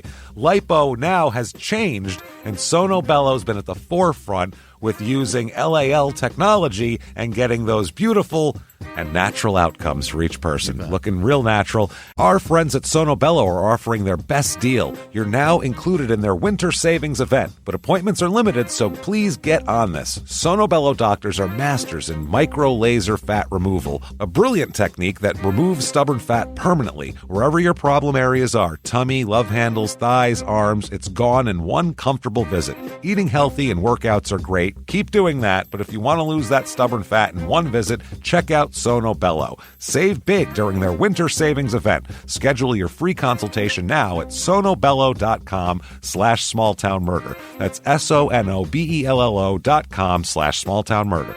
Now back to the show. Guy. Yeah, that's all there is. So she said she was doing 300 sketches a year and got burnt out on it, basically. Mm-hmm. So she said she was also filling in as a crime scene technician and a fingerprint analyst as well. So she was just doing too much. She said, quote, I was burnt out. I was smoking 3 packs a day. I didn't even know who I was. 3 packs a day. You didn't know who you were? Your throat would be so sore. You'd just be like, please, water, something. It's not that you don't know who you are. It's that you can't understand your own voice anymore. Good Christ. You can't see yourself in the mirror because there's a cloud of smoke around you like Pigpen. That's why. What is that? Fuck, man. Who is that through all this haze? It's very hazy. She said retirement, though, didn't agree with her and her husband. She said her husband insisted she return to work. I don't know if she's a pain in the ass or what, but...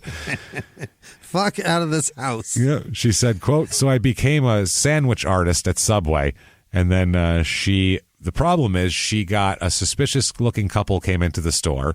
She said, quote, I knew we were about to get robbed, but the man and woman were scared off by a bunch of customers that came in a big group. Mm-hmm. So she said, that night I went home and drew them. She said it felt good to draw again. The following day, the store next to the Subway was robbed. Mm-hmm. And she showed the sketch to the people who worked in the store, and they were like, that's the fucking guy. Holy shit, that's the couple. That's exactly who did it. So she ended up giving that sketch to the police, and they ended up catching the people based on her sketches. Holy shit. So she said, all right, fuck it, I'll go back to doing it again. So she got a job with the Georgia Bureau of Investigation and started doing all this shit. So now, about the other break-ins that happened, they talked to the victims of those. First, that Constance Harold, she said that, quote, even before he made his move, I knew there was something wrong. There was a very intense look in his eyes, and I let out a loud guttural scream. Jesus. What if he was just... Good God. What if he's just passionate about flowers? What if he just had like a burp stuck and he's like, hold on a second. Oh, sorry about that. I had that was a painful one right in my esophagus. Like, can you imagine that? It's just some other delivery man there, and it's the wrong house. I've got your Grubhub, and she's like, inverted a couple letters, and you're just screaming at him. My bad. Yeah. She identifies Walraven as the man who, on March 16th, dressed in the uniform and black gloves with the flower box under his arm. She identifies him as that's the guy. Quote, lunged at the door with his arms. That's how the flower box got stuck in there. And that's when she escaped through the back. She went out the back door through the woods into the first house she saw where she saw cars parked in the driveway. She ran into the fucking woods, which is not where you run when you're running away from someone you think is trying to kill you. That's the place they want to kill you. Right. They're like, great, I was going to drag her there. Now I don't have to. She's going to run to it? Fuck. It was going to be heavy to carry her over her unconscious body out there. Now it's easy. I could just run bury her straight over to the grave I just dug. Yeah, so maybe she'll fall in it, and that'd be even easier. I can go over and just kill her and cover her up. I don't know. She's running over the river and through the woods. Go on. Fuck. She pointed out, as she pointed out, Walraven, the other one here, Margaret Finnerty, she said, quote, "I will never forget his eyes. They were scary and fiery. He was definitely the man. There's no doubt whatsoever in my mind." Yeah. So there's that. Now, Connie Harold, like we said, Constance, who was attacked in her home, she picked him out of a photographic array that they had for her and then picked him out of a lineup as well. On July 14th, 1981, Buffington, remember our man Buffster here, the forearm connoisseur himself here. See, look what we've done to him already. Now we just picture this guy just fucking thirsty for forearms, just sitting here like, ooh, there's sexy forearms on that guy. Wandering through the mall just looking at forearms. Yeah, this poor guy. He's just working on a car, for Christ's sake. What's creepier, the guy with a mirror taped to his shoe looking up dresses, or this guy looking at your fucking forearm? Yeah, I don't know why. I at least I understand wanting to see a vagina. I don't understand being like, look at them forearms. Yeah. Can't wrap my head around Buffington's fucking If I give you $50, will you just hold out your forearm and let me jizz on it? Just $50. I'll give you. I got like a towel to you. Wipe I might not even get it on it. I'm standing pretty far back, but I can see how hot they are. Let me try at least. They're pretty hot. So Buffington picked him out of a lineup, a photographic array. He said that is the man that he saw with Giselle Clardy on the day of the murder, and he picked him out of a lineup as well. He also said that he saw the composite and that he had not found it to be an accurate portrait of the man who was with Mrs. Clardy. That's the guy, that Gann guy. He had the composite made. He said that's not the same guy. He described the meeting between them in the parking lot and all that sort of shit. Now, Johnny Gann, they get him in front of the Walraven lineup, and he says that he's 70 to 80% sure that Walraven is the guy he saw, which is gonna throw that out the fucking window. 110% worthless. That's what that is. So you're 70 to 80% completely wasting my time. Terrific. Get the fuck out of here. Go. 20 to 30% no. Fuck you. Leave. Fuck you. I mean, he was a dude, so he had like a hair and like legs and stuff. I don't know. So, certainly a man. Certainly him. But not everyone IDs him, though. That's the other thing. Martha De La Garza, who lives at the Cherry Hill apartments where Giselle Clardy had worked, about a week before Giselle was killed, Martha was followed home by a strange man in a telephone van. When she turned left into her apartment complex, he passed her, made a U-turn, and followed her all the way to Building U, which is where she was found, Giselle, where she lived. She said he was a large, muscular-looking man with straw-colored hair. Sounds familiar? Yeah. But she said it was not James Walraven. How many fucking creeps are in this area? How many blonde creeps? How many fucking creeps are walking around in this area in these apartment complexes? I am and they're terrified all big dudes. They're all big, muscular, blonde men. How many fucking Dolph Lundgrens are walking around this goddamn joint? What is happening? Wow. It's all Atlanta is a bunch of he-men walking around. What's going on here? So now on the afternoon of March 16th, that's the day Constance Harold was attacked, or attemptedly, Helen Whitehead was working at a house up the street from Mrs. Harold's place there. Now, Whitehead testified later on that a man came to the door and asked for a coat hanger to unlock his car. She described him as being in his late 20s, having blonde hair, and wearing a tan or beige jumpsuit. Sounds like Flower Guy to me. He had and also she said, quote, a long white box was sitting on top of his car. You know, flower box. Like a flower box. And she, though, testifies later and swears that the man she saw was not James Walraven. Different fucking guy. So now we have the same flower guy, same beige uniform, same flower box, two different women, one saying it definitely was James Walraven, I'll never forget those eyes, and the other one saying it absolutely was definitely not James Walraven, the guy I saw in a tan uniform and a flower box. Fuck, this is a nightmare. This is a fucking nightmare. This is a disaster. If you're the cops, you're like, you're the detectives, you're like, flower box, beige uniform, that's great. This guy? Nope, not him. Fuck! Are you kidding me? Either you're wrong or or worse, the one identifying someone as a murderer is wrong. So both of those are bad. Jesus, this is bad shit. So could there just be multiple scumbags? I don't know, but I don't know if they both had the flower box idea. So someone has to be wrong about this, whether the beige... I assume there wasn't two guys with the exact same idea to be in the... You know, problems. Yeah, the cause unless problems. Unless somebody was actually getting a flower delivery that day. Exactly, that's possible. And that's the other thing. Who knows? Maybe that guy just actually had flowers. We don't know. He's just fuck. G.L. Smith, an investigator with the DeKalb County Police Department, he went and searched Walraven's apartment on July 14th, 1981. Maybe that'll clear the air a little bit. We'll find out what he's got in there. They found absolutely nothing that connected him with Giselle Clardy's murder or any other murder, any of the other two. No, like lengths of rope, no anything like that, no anything that would connect him or any other crime at all. They couldn't find any evidence of. He's just some guy with an apartment. That's it. Yeah. Okay. Now, physical evidence that they have. His blood type matches the blood type of the sperm found in two of the murders. The third one had no sperm present, no seminal fluid present. So close.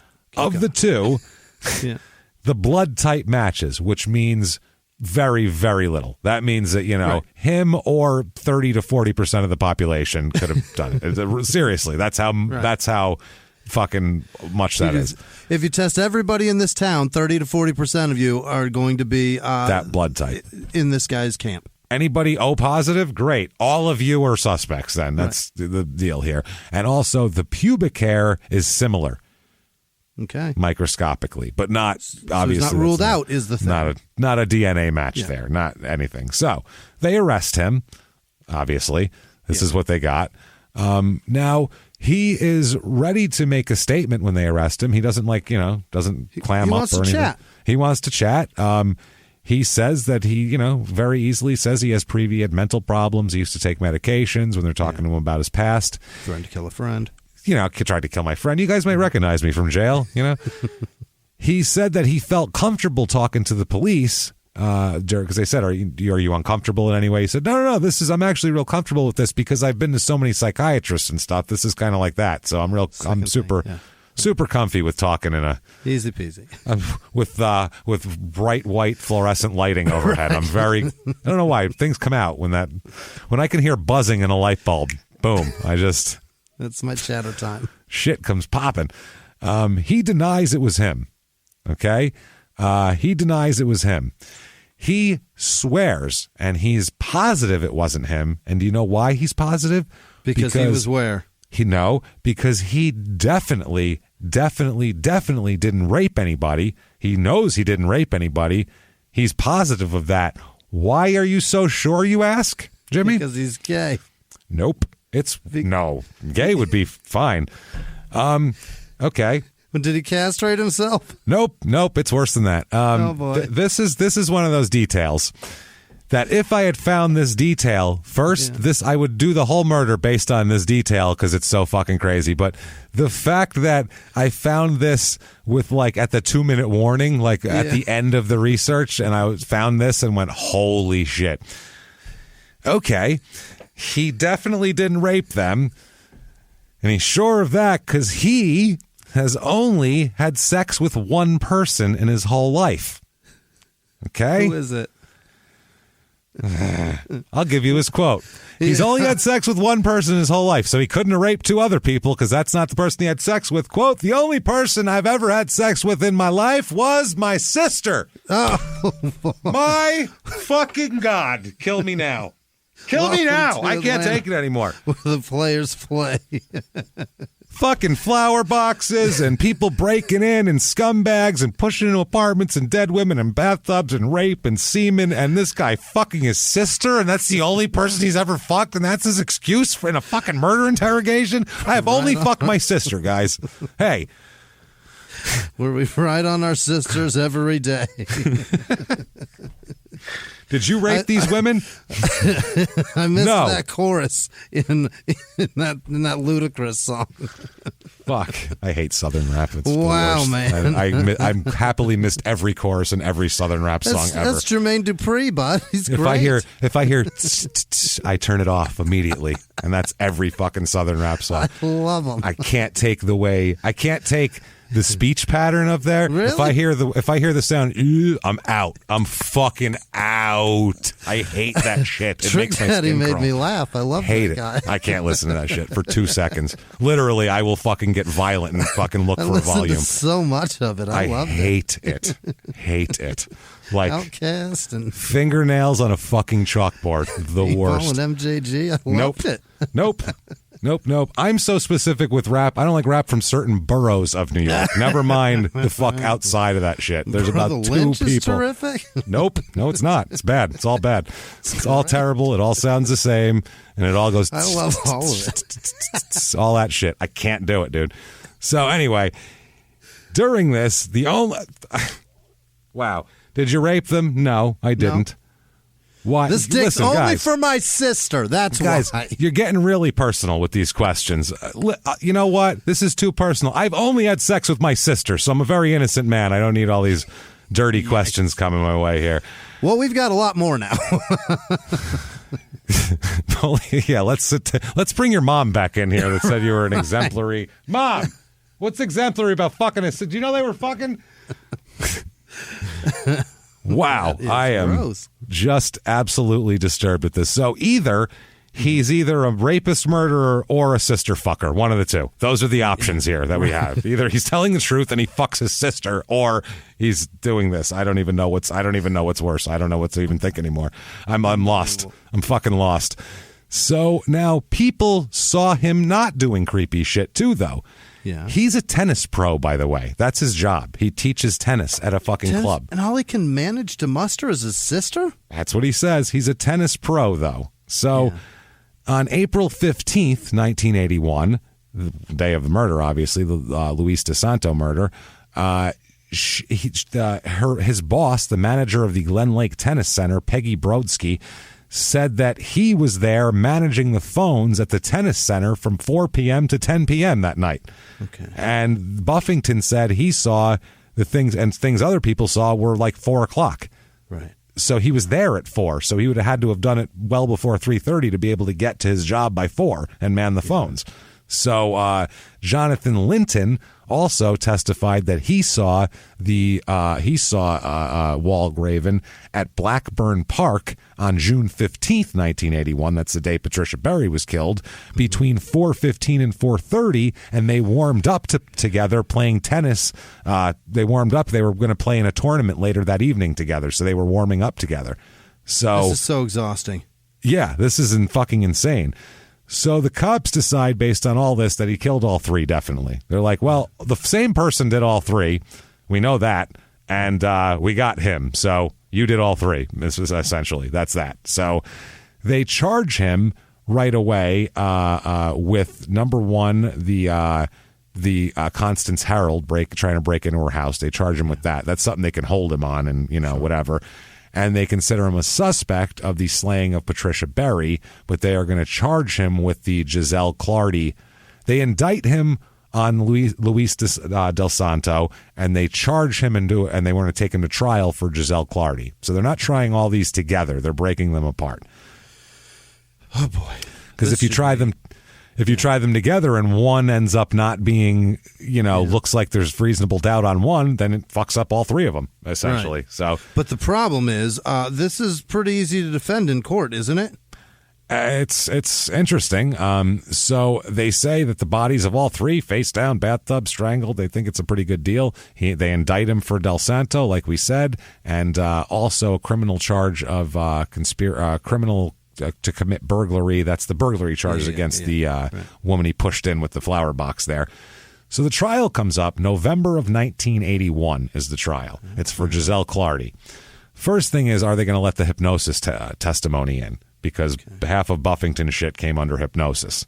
So they were like, what's up with that? So they said that's tainted testimony, and the use of hypnosis as a method of producing evidence has, quote, not reached a scientific stage of verifiable certainty. Well, guess what, everyone? We can tell you 40 years in the future, it still has not reached that stage. No, we're going to go ahead and say not reliable there. So they, as noted, they said that the subjects under hypnosis are not admissible to show the truth of a statement made. It's just that they made the statement, basically. They said that the reliability of hypnosis has not been established, and statements made while the witness was in a trance are inadmissible. By the reliability of hypnosis, we meant the reliability of the actual testimonial product of the hypnosis session. We did not delve into the effect of hypnosis on testimony subsequent to... Okay, so they said that basically in Georgia, when they fought to see whether they were going to let this in or not, Georgia should not, this is what the court said, Georgia should not, quote, count heads in the scientific community to determine the validity of scientific processes or techniques. Actually, that's exactly what you should do. How many scientists think this is right? More of you? That's what we're going with for now. Let us know if you change your mind. So they just take, like... What are we talking about? They're trying to say they take one opinion and go with that? They just take whatever they feel like. We established instead the rule that the court reviewing the procedure or technique could consult evidence presented at trial, including expert testimony, exhibits. Basically, you can do it case by case and just kind of decide piecemeal whether it's okay or not. Okay. So they said that there's dangers in using hypnosis to uncover fresh memories, that memories can be planted into your brain through hypnosis. Two primary dangers inherent in hypnosis of a potential witness are known as cementing and confabulation. And they said cementing occurs when the subject of hypnosis recounts a version of certain memory accompanied by the suspension of critical judgment inevitably caused by hypnosis. And then these events, the events as recalled under hypnosis, set up in the witness's mind due to the suspension of critical judgment and the witness's belief that the hypnosis will produce the correct memory. Cementing creates a confident witness and renders cross-examination difficult. So that's why they say that's bad.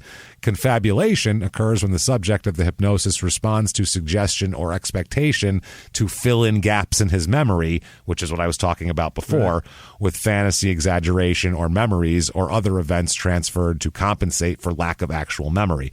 Otherwise, that's lying. If you've ever had an older relative, if any of your grandparents died of, Alzheimer's or had dementia, like I've had that in my family, you'll see that where you'll go, hey, where'd you go? And they only went from there to there, and they'll be like, I went to the store. And you're like, no, you didn't. But their brain doesn't know, and so their brain wants to fill it in, though, and their brain, that's the thing that they would think was an okay answer. So they just fill it in. It's the same exact fucking thing that happens in hypnosis. So they said the pressure to fill in the gaps may come from within the witness himself through the desire to be involved in the case or the desire to be a good witness. People like to do well. That's the thing. Yeah. If you give someone a task, dogs. they want to perform it well. They just do. They want to be told they did a good job. You're right. It's just the way it is. We want a treat. We want pep rubs. We want all of it. Rub my belly. Yeah. I'm allergic to rice. Tell me I'm a good boy. Yeah, I am a good boy. So they said it may come from the hypnotist through leading questions, repeated questions as to detail, or even body language. They'll pick up on that and be like, oh, they want me to say something different, and then they'll just fill it in. Like, I'll be a good boy. Gotta be a good boy. The possibility of inaccurate testimony created by confabulation presents perhaps the greatest danger caused by hypnosis of a witness. That's in a court document. And I would agree with that. If you just plant made-up shit in their head so they can fill in gaps and make you so you're pleased with them, it's fucking wild. Nuts. They go for a change of venue here because, this gets a lot of attention, as you might imagine. I would hope so. Hey, women, lock your doors or you'll be raped and strangled in your bathtubs gets people's fucking attention. And not even lock your doors. Don't fucking answer it. Don't answer it. When you come home, have your head on a swivel, keys in your fist. This is every door scary. You walk in, shut it and lock it. Yeah, so during this hearing, they watched about an hour of videotaped television stories on the bathtub stranglings, and he's asking for a change of venue. They said this is his lawyer. It's the continuous and repeated references in all media to Jim's psychological problems and his arrest. So they said He was also arrested, by the way, for carrying a gun to a public tennis center and voicing threats against the tennis pro. So that's the other thing he did, was armed threats against a tennis pro at another tennis center. So the lawyer said what they have done and spread all over metropolitan Atlanta is his prior arrest and psychological history. That's the main harm, I believe, in this case, if it's to be tried in this county. And a Dr. Lawrence J. Noble Jr., who's an associate professor of political science, testified on behalf of Walraven about the influence of news coverage on possible jurors and broadcasts and all that sort of thing. They said that Noble said that he found Walraven described as, when they asked people what they described him, what do you think of that guy you heard got arrested for the thing? He was described as, quote, nervous, unstable, unemployed, hair-triggered, a dangerous type, tortured, a college dropout, the silent type who could blow up in an instant, an abused child who was beaten and choked by his father. That's what people think of him. Yeah, big fan. Great guy. It would be very difficult, if not impossible, for jurors to come to a courtroom free of that. It's just not very likely. It's very likely to be a prejudgment. So that was that. But one juror even said, quote, there's so much going on in Atlanta, Georgia, that one more case, weird or otherwise, doesn't bother me. I mean, it doesn't get my attention. They were like, I mean, I guess I've heard of it in passing, but I've heard of 10 other weird shit since then, so I don't know. There's a man out there raping and murdering children, so desensitized, sir. Yeah, a little desensitized to that. Nothing surprises me anymore. Ted Bundy's on the run. What are we doing here? So the it's judge 1981, my man. Yeah, 82 now. Late 81. The judge refuses the change of venue, as a matter of fact, which I think that's kind of stupid. What does it hurt? Yeah. That's a judge that wants to do this case himself. That's what that is. Like, you're not taking this from me. So in the opening, the prosecutor said that two of the women who escaped injury would testify, the ones that he tried to break in their place. Quote, you will hear testimony from two women who will tell the circumstances of events that changed their lives, that they were shown lineups independently and picked out Walraven.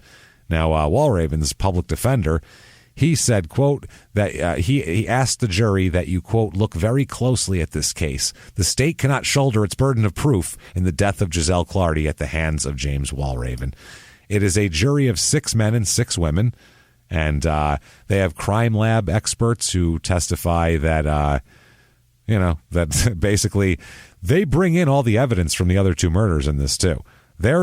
He's not charged with them, but they are linking it to say this is other behavior he does as well. So they're making sure the jury knows, bad guy, he's a serial killer, fucking put him away. Yeah, I'm nervous, James. Real nervous.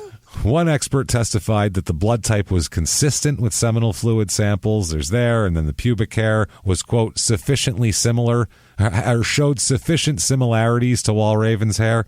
That's not close enough. No. Deborah Diane Smith, a resident manager of the complex and the first witness called by the prosecution, testifies that Giselle Clardy had driven to the U building to post notices on 16 apartments to notify their residents to clean out their food cabinets for the exterminator. There are 18 apartments in the building, and 2 of them were vacant, so no need to give them notices. Miss Smith said she received a call the next day from Miss Clarity's boyfriend, who was upset because Giselle didn't come home the night before. Yeah. So this Miss Smith notified the maintenance man, William Henry Haney, and the 2 searched for Miss Clarity, and they found Miss Smith said she found the car parked out there, like we said, and went into the apartment U1. She testifies, quote, I went to the door and unlocked it. When I opened it, I called out for her. Gigi, if you're here, are you okay? She said that she noticed that a door ajar in the apartment and walked down the hall toward the bathroom. And she said she saw Giselle's body face down in the bathtub. And she said, Gigi, is that you? Well, fuck. She's face down in the bathtub. I don't think anyone's going to answer you. I don't think whoever it is. Right. If it's not her, what else? Yeah, if it's not her, what the fuck? Get out of the bathroom. Say, no, I'm your neighbor. Yeah, no, pop your head out of the water. So then she ran and found the maintenance guy. And the maintenance guy, Haney, he testifies that Miss Smith told him, quote, Bill, I think I found somebody in the bathtub up at U1. And he went up into the apartment, looked at the body, determined it was Giselle, and called the police. What, were you not going to call the police if it wasn't her? No, I don't know who that is. Fuck her. And then walk out and leave. Oh, it's Giselle. Call the cops, everybody. It's Giselle. Call the cops. Anybody you find and you're in an apartment complex that you're taking care of, call the cops, then figure it out from there. Especially if it's a half-nude body in a bathtub face down. Holler at the police. Let's go ahead and get the police here and worry about the rest later.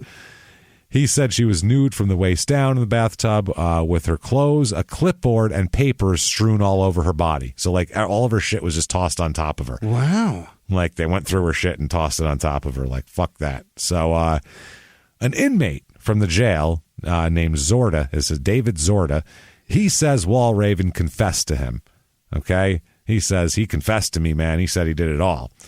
So a Robert Melton, who's commander of the jail division in the DeKalb County Sheriff's Department, he says that Zorda spent approximately 3 days in the DeKalb County jail and that Zorda and Walraven were both in the jail store on July 24th, 1981, and at no other time did they cross paths at all.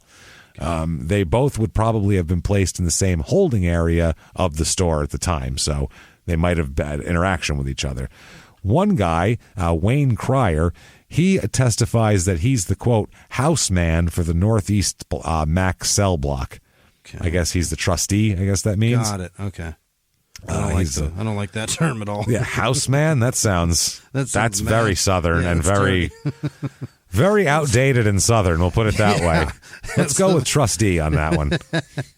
As the most trusted person that we forced to do shit. I don't like that at all. Houseman sounds like he goes, they ran that way. That's what houseman sounds like. I don't want to hear that. I saw him go that way. I don't want to hear that.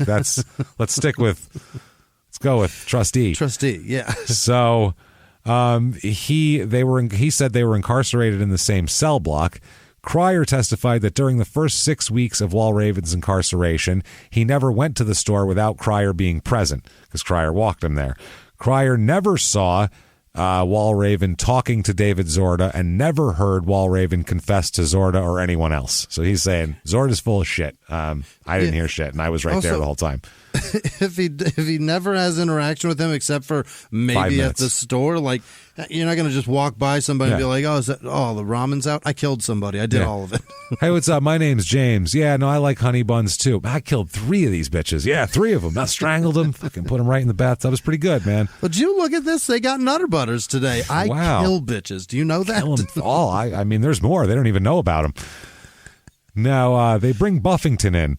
Buffington comes in between 4 and 4:30. He said sometime between 4 and 4:30 he saw the woman, we gave you the whole story. Yep. He said, quote, she seemed unaware that she was being closely trailed by a small sedan with 2 men in the car. He said that the men parked 3 car lengths from the woman's car, and a white male got out and approached. They had a 3 to 5 minute conversation. At first it was 10 to 15 minutes, and then it went from that to 3 to 5 at trial. Walked down a concrete path toward U building out of his line of vision. Oh, that's right. And then they talked in front of him for a few minutes. And then 10 to 15 minutes later, he said that he saw the man coming running at a good fast trot and spoke excitedly to the driver before he got into the car, and the men drove off. So what he's saying, now there's an accomplice to this whole thing, which is even crazier. He said that he did not know Giselle Clardy at the time and only learned later that the woman he seen was Giselle Clardy. He just saw a woman and then found out that's who it was. He did identify Walraven in the courtroom as the man he saw talking to her. He's a self-employed auto mechanic, and he testified that he was absolutely certain that the man he saw talking to Giselle Clardy at the Cherry Hill Apartments the day she was killed, that's very important, it'll come back, was Walraven. He said that he was in the parking lot for nearly 5 hours, and he recalled all the traffic in the area. He is the neighborhood traffic watch guy. Let me tell you something. A fan belt. A little bit of a backup. That took him 5 hours on that car. Jesus. Right? A little bit of a backup on the west side of the lot this morning, but we got it all cleared up. No, it was a Buick LeSabre, a Chrysler LeBaron. Yeah, what is he doing? Pay attention to that car that you're under the hood of, sir. You're going to get yourself killed. He's really... his attention to traffic. Yeah, really. He can fucking fix an engine or fix something while paying attention more to anything else around. That's impressive. He rebuilt a shitload of things on that car in 5 hours. That's a long time to work on a car. That's a lot, yeah. Now, Haney, the maintenance man, He testifies that he had seen Walraven on the apartment complex grounds at least 2 times before Giselle Clardy's death. But he could not remember him there on the day of the murder, the day the murder would have occurred. Yeah. Walraven testifies for himself. Oh, yeah? He gets up on the stand. Yeah, absolutely. He denies being at the Cherry Hill Apartments on May 28th, 1981, and he claimed he had not been there in over 3 years. He also testifies that he's right-handed and wears his watch on his left wrist, because someone said he had a watch on his right hand, on his right arm. And he's like, right-handed, wear it on my left wrist, which if you're right-handed, where's your watch? Yep. It's on your left wrist. So he also testified that he never, ever wore any other jewelry, including medallions. He's like, I never had a medallion in my life. He said he never saw David Zorda or never noticed him until he testified at his trial. Was the only time he even noticed him, and he did not know the whereabouts of the Windermere Apartments. He didn't even know where those were, he said, so I couldn't have been there doing that one over there. He didn't own a car, he said, and he said he did not kill Giselle Clardy, Louise DeSanto, or Patricia Berry, or attack Mrs. Finnerty or Mrs. Harold. Didn't do any of that shit. Why didn't he do any of that? Why? Because the only woman the only woman that I have been intimate with is my sister, and I will not cheat on her. Now, I'm a faithful man. He closes out his testimony with, quote, if I had done those murders, I wouldn't want to live. That's what he says. So he's saying that he's a very moral man. But I want to live, even though I do. I fucked my sister. But I fucked my sister. Now, he's proud of the sister fucking, I feel like. I've only fucked my sister. That's it. That was years ago. If I did all that other stuff, I'd want to die. Jesus Christ. Sister fucking fine. So the closing arguments come out here. Yeah. The prosecutor says, quote, there's a compelling amount of evidence that Mr. Walraven committed these crimes, but it's not a perfect case. It's really far from perfect at this moment. This is a bad... my friend, I'm horrified. If they had DNA to match, then it'd be great. All that other circumstantial shit would then fit into that basket because you'd have DNA. But all this and a blood type that's similar, that's tough. So Peters returned to the contention that there are 3 themes in the case. The Clardy murder, the similarities between the 5 cases, the 3 murders and the 2 break-ins, and the character of Walraven. He asked the jury, do you ever have to search your mind to find out if you've done anything? You've heard Mr. Walraven say that he searched his mind and he didn't do it. Who cares what's in his mind? His mind ought to be the real prize. His mind ought to be a real prize anyway. Jesus. Fuck that guy in his fucking mind. He then says, quote, nobody's got any vendetta against James Walraven. The only reason he's here is because everybody said, quote, that's the guy who did it. Okay, so he says in his closing also that he said, quote, for all intents and purposes, you heard a dead woman on the stand. It's just the sheerest luck that you heard her testify, the one who got strangled and woke up and was missing a bayonet. So, yeah, they're going for the death penalty here, by the way, too. They're pushing. This is, I mean, having her there is a pretty big deal. That's huge. Yeah, it is. The defense says, quote, there is a fence around him, and the links are the presumption of innocence. And this case must be proven beyond a reasonable doubt.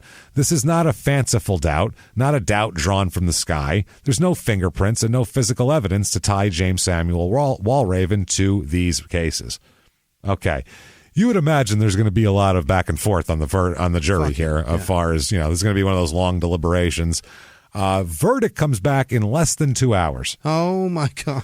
Which seems really, really, really, really fast for this. For this amount of evidence, yeah. Yeah, and you're saying it's a murder case, 3 murders, all these different witnesses, times to go over, all that stuff. Less than 2 hours. They find him guilty of everything, okay? Shocking. Now, sentencing comes around. Prosecution is going for death in the electric chair. That is the goal here. Boy. Oh, boy. Now, mitigation. They're looking for mitigation. The defense try to, find some sympathetic jurors. Find a reason not to light him up. Yeah, they bring in Mildred Walraven, Mom. They bring Mom in. He's an exemplary boy. He says that she said he's a good kid. Dad beat the shit out of everyone. Right. Exemplary boy. Blah, blah, blah. She said, they asked her, do you think his is a life worth saving? And she said, yes, I do. And They actually asked her, do you want to see him die? And she said, no. What the fuck kind of a mother would go, absolutely, that'd be pretty cool. Please. Do you want to see him die? He's your son. That's a dumb question. Is his life worth saving? Yes, Yeah. Yes, it is. I believe so. Do you want to watch him die? I think I answered that with the first question. Yeah, I understand that you have to show the jury that someone gives a shit that he lives or dies. That's what you're trying to do here. Okay, maybe you don't care about James Walraven, but what about this nice old Mildred lady who got the shit beat out of her by her husband for 15 fucking years? What about her? She doesn't want to see him die. Don't hurt her. Walraven waved to his mother as she left the witness box, but she didn't look at him, so she didn't see it. But he waved like, hi. Whoops a daisy. Yeah, he also gets on the stand for his sentencing hearing here, and he gets on the stand here, sentencing hearing for this, the sentencing hearing. He says that a poem. He took the stand and read a poem that he said it's been comfort to him during the trial. It's "If" by Rudyard Kipling. That's what he's reading. His mitigating evidence? Yeah, it's a poem. He read a fucking poem. Man. And he also, again, denied murdering anybody. He also read a poem. He read some Kipling. Sentencing jury. Well, that's evidence that he makes bad decisions. I mean, that's a bad choice right there. Sure is. Fucks his sister, reads Kipling on the stand. I'm going to go with bad. On second thought, let's keep him. Possibly wears a medallion. A lot of bad choices here with this guy. Certainly wears a V-neck. Absolutely. Definitely wears a V-neck. Jury deliberating on life or death of a man. You'd imagine spend a little more time than they did on the guilty or verdict. The jury comes back in less than 40 minutes. How much do they hate this man? I swear they didn't even fill the paperwork out all the way in 40 minutes. That is like they had somebody who writes real fast. They just wrote it on their own. We're just on a Post-it note, and we're like, here, fuck it. Folded it up like a paper airplane and threw it at the judge. We all wrote guilty. That's our verdict. And what are they going to do, James? Are they going to kill him? They tell him, you, sir, may fuck off. Death in the electric chair. Jesus Christ. This is the most questionable thing I've ever heard. And it's the crimes. It's understandable that people want retribution for these crimes. And if we decided he's guilty, then we should kill him. But fuck, I'm not real positive about a lot of this. That's real quick to judgment, guys. Wow. I saw him. Okay, well, there you go. Then it's case closed. Shit. September of 82 comes around, and he writes a letter to the DA saying, hurry the fuck up and electrocute me. Oh, maybe it's been like 9 months. He says that he would like to drop the appeal procedure and because he, quote, would like to be electrocuted as soon as possible. If I could just fuck my sister first and then just light me up. Wow. The district attorney released the letter to the press, and Walraven confirmed that he had written the letter. It was a real letter, and they even compared the signature to other documents to make sure. They were like, is he fucking serious? And the jail commander said, quote, he definitely wrote it. The prosecutor said that Walraven's letter has no immediate effect on his case because all death sentences are automatically appealed to the Georgia Supreme Court. Yeah. He said the high court, which heard oral arguments last June, is still considering the case. He maintains his innocence still, by the way. What? But Walraven said, quote, the mental anguish is too great to keep my sanity much longer. I would like to be electrocuted as soon as possible. Jail is too much stress and he can't take it. But I didn't do it. But I didn't do it. He says his attorney described him as depressed and said he gained 20 pounds while in prison because he's depressed. Yeah. He said that he's mellowed in the last few months, but had been earlier considered dangerous by jail officials. Yeah, it's called you're 20 pounds fatter, bud. Yeah, you're more formidable now. They said on 2 occasions Walraven had made baton-like weapons by inserting radio batteries in cardboard tubes and taping the ends. Fuck, man. That'll do it. That'll do it. Jesus Christ. His public defender had no comment on the letter. Obviously, he's like, I don't fucking know what to say about that. Jesus Christ. That's a lot. What do I even say? But not so fast with that voltage yet, fellas. Let's take the hood off the executioner for 1 second here and take a break because it goes all the way to the Georgia Supreme Court in late 1982, like 2 months later. And they say that the original court made a key error in admitting a statement by David Zorda, the prisoner said there, who claimed he confessed to him about the murder. They said that they should have not admitted the statement because a copy had not been given to the defense counsel as required by law. It's discovery. They didn't fucking give them discovery. That's insane. No, so they couldn't, which if you don't know, you can't investigate it then and have questions to make them fuck up their story because you investigated it. It's just a guy's word and you go, did that really happen? And then he goes, yeah. And then that's it. It's his word versus, somebody who fucks his sister. Yeah. And that's his excuse. I fucked my sister, not these women, which is a bad excuse. They said that he shouldn't have done that. However, they said, they insisted that the requirement that the prosecution supply the defense with statements made by the defendant while in custody pertains to statements made to agents of the state. In custody has always been interpreted to mean law enforcement officials.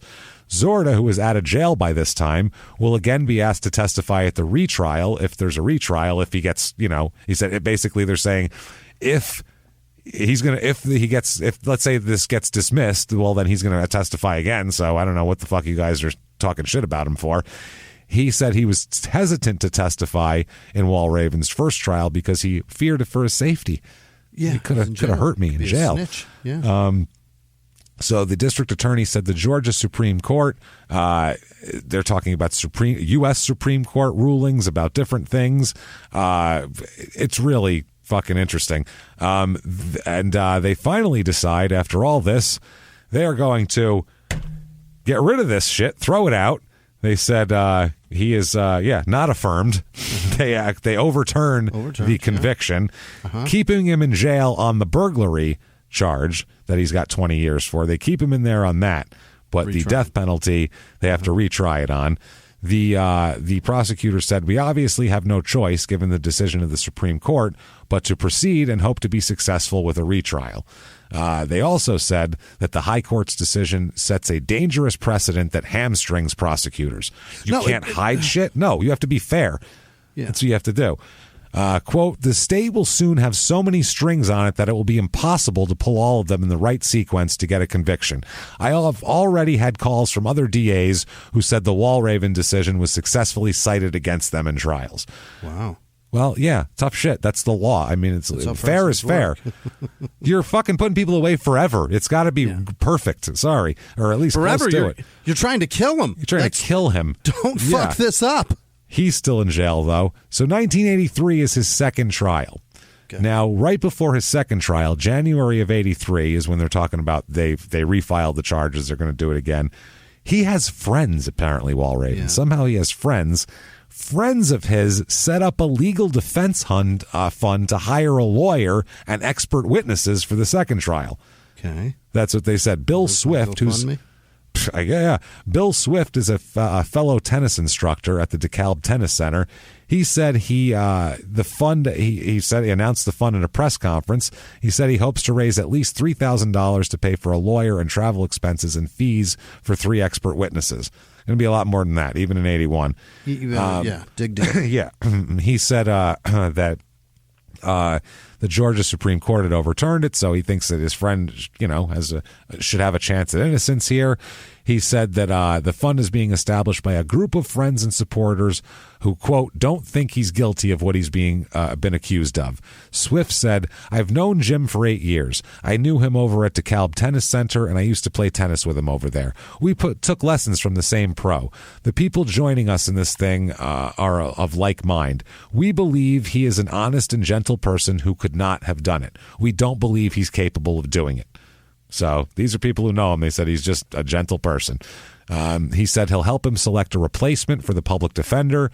He even says, quote, Loftus, who's the public defender, did a good job, but Jim has asked me to look for another attorney. Jim's not real familiar with the legal system. I've had a good many dealings with the legal system and know several lawyers, so he's delegating that responsibility to me. There's about a dozen friends who expressed support for the fund at that time, and he said that they're going to contact everybody they know. And he said that they need to build up a big fund here and do this. Margie Fargo is a friend of Walraven's from Druid Hills High School, and she's going to assist in the jury selection process. She's an expert on jury selection. Isn't it great? If you're accused of murder, hope one of your high school friends is now an expert on jury selection. Imagine that. Yeah. My high school friends get your retainer fee together. Yeah, that's amazing. My high school friends could work on my HVAC. That's about it. I got nothing. My high school friends are all heroin addicts. Yeah, who do HVAC probably also and worse. roofing.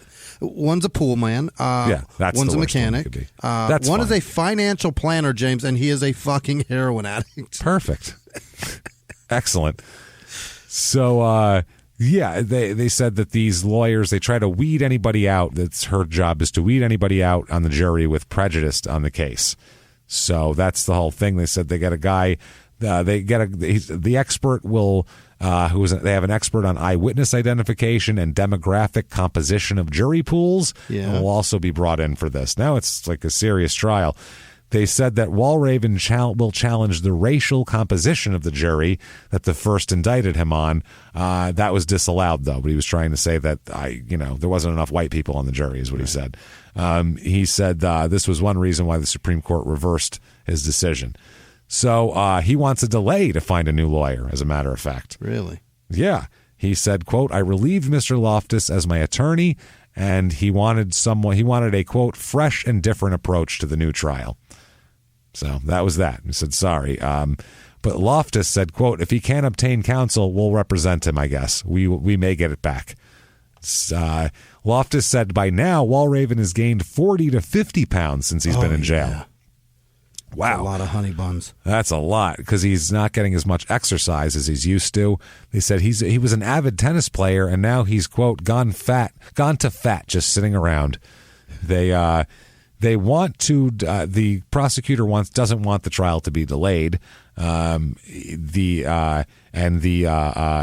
He says, quote, I have Mr. Walraven before me in a capital case and he's not represented by an attorney and you're asking me to strike his demand. I cannot entertain that request. That's what the judge says. Like, you want me to proceed with a death penalty trial with a guy who has no lawyer.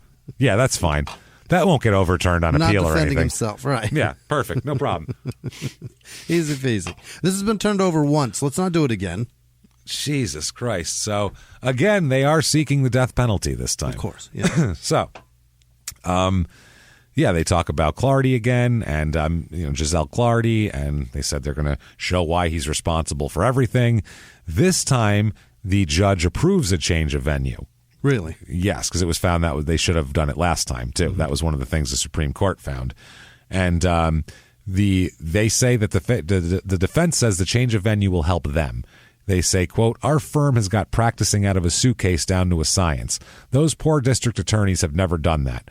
They're going to have a heck of a time trying the case out of Atlanta. Mm-hmm. So he said the evidence will be the same. As long as the jurors are impartial and the evidence is the same, it will be just like trying it here. That's what the DA says. Yeah, same thing. No home team. No home team. It's all good. Now, during jury selection, the defense team said they're looking for jurors who, among other things, know about cars and the game of tennis. This is what you're looking for. You're not going to find that. You're not going to find that person. We're looking for like a kind of a tennis playing mechanic type of guy. You know any of those? We need a real rugged, a man's man who knows about a Ford Bronco, who also loves Andre Agassi. That guy doesn't exist. It's like 81. I'm looking for like Boris Becker who can put a carburetor back together. You know anybody like that? Doesn't exist. John McEnroe. That's not a man. Jimmy Connors is good with engines. What has he got? So they said even today that doesn't exist. 40 years later, Roger Federer does not resonate with the mechanic community. Probably not. They did say that tennis players would sympathize with Walraven as an avid tennis player before his arrest. So that's what they wanted. They end up with an all-white 6-man, 6-woman jury. Okay. That's what they get here. The other thing is they're trying to get TV cameras in here.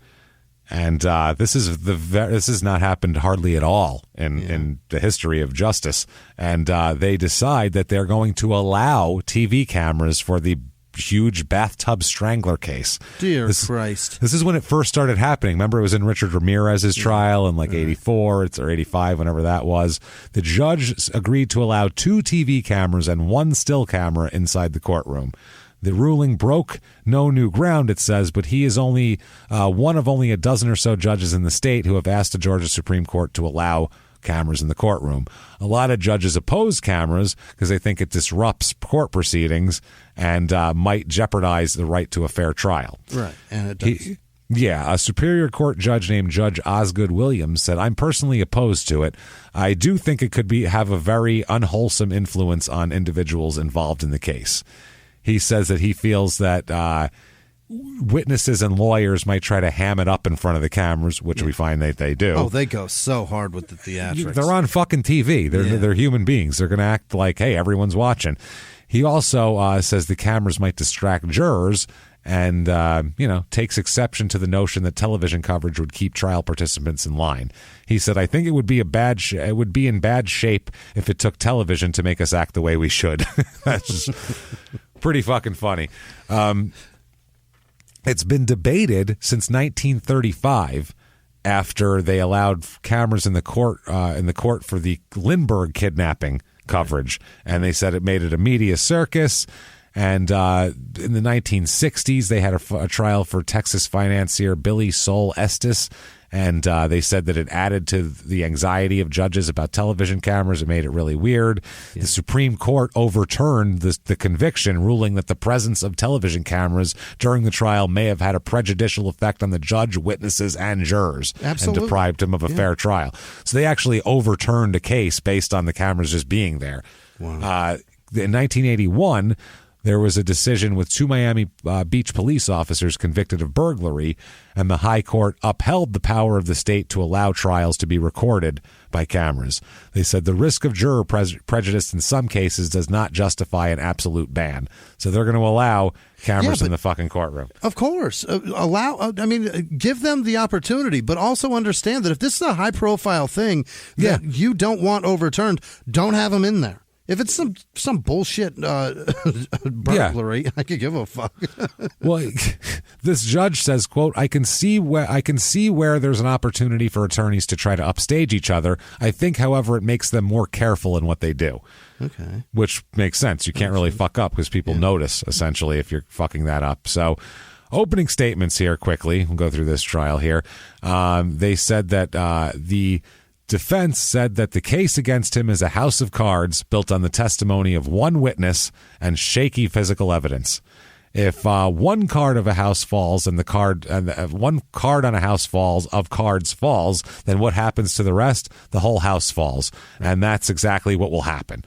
And they're talking about... We've heard the analogy before, sir. You don't have to tell We've heard it. We know about Just say that. House of Cards. We get it. We get what that means. If you take one away, what'll happen? Huh? What do you think? They said that the defense says that they'll show that Jim didn't do one of them and he didn't do any of them. And, so there you go. The prosecution said that the strangling death of Miss Clardy came at the hands, and I do mean at the hands of this man. They're very dramatic. He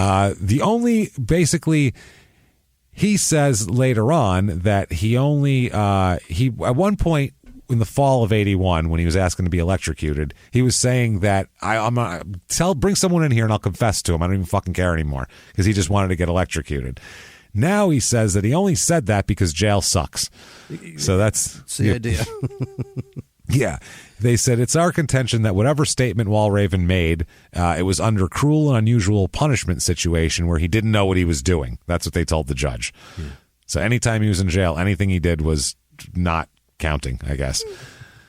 Now, Buffington, our big main, our fucking forearm aficionado, he's the guy who put this all together. Without him saying that's the guy who went and saw her, had 15 minutes alone with her, and then ran to a car, okay? He now says that he made an error. Uh-oh. He asked to be brought back on the stand to say that he made a one-day error on what day he was talking about, and that wasn't the same day. Oh, my God. James, completely. Do I have to remind you about a house of cards?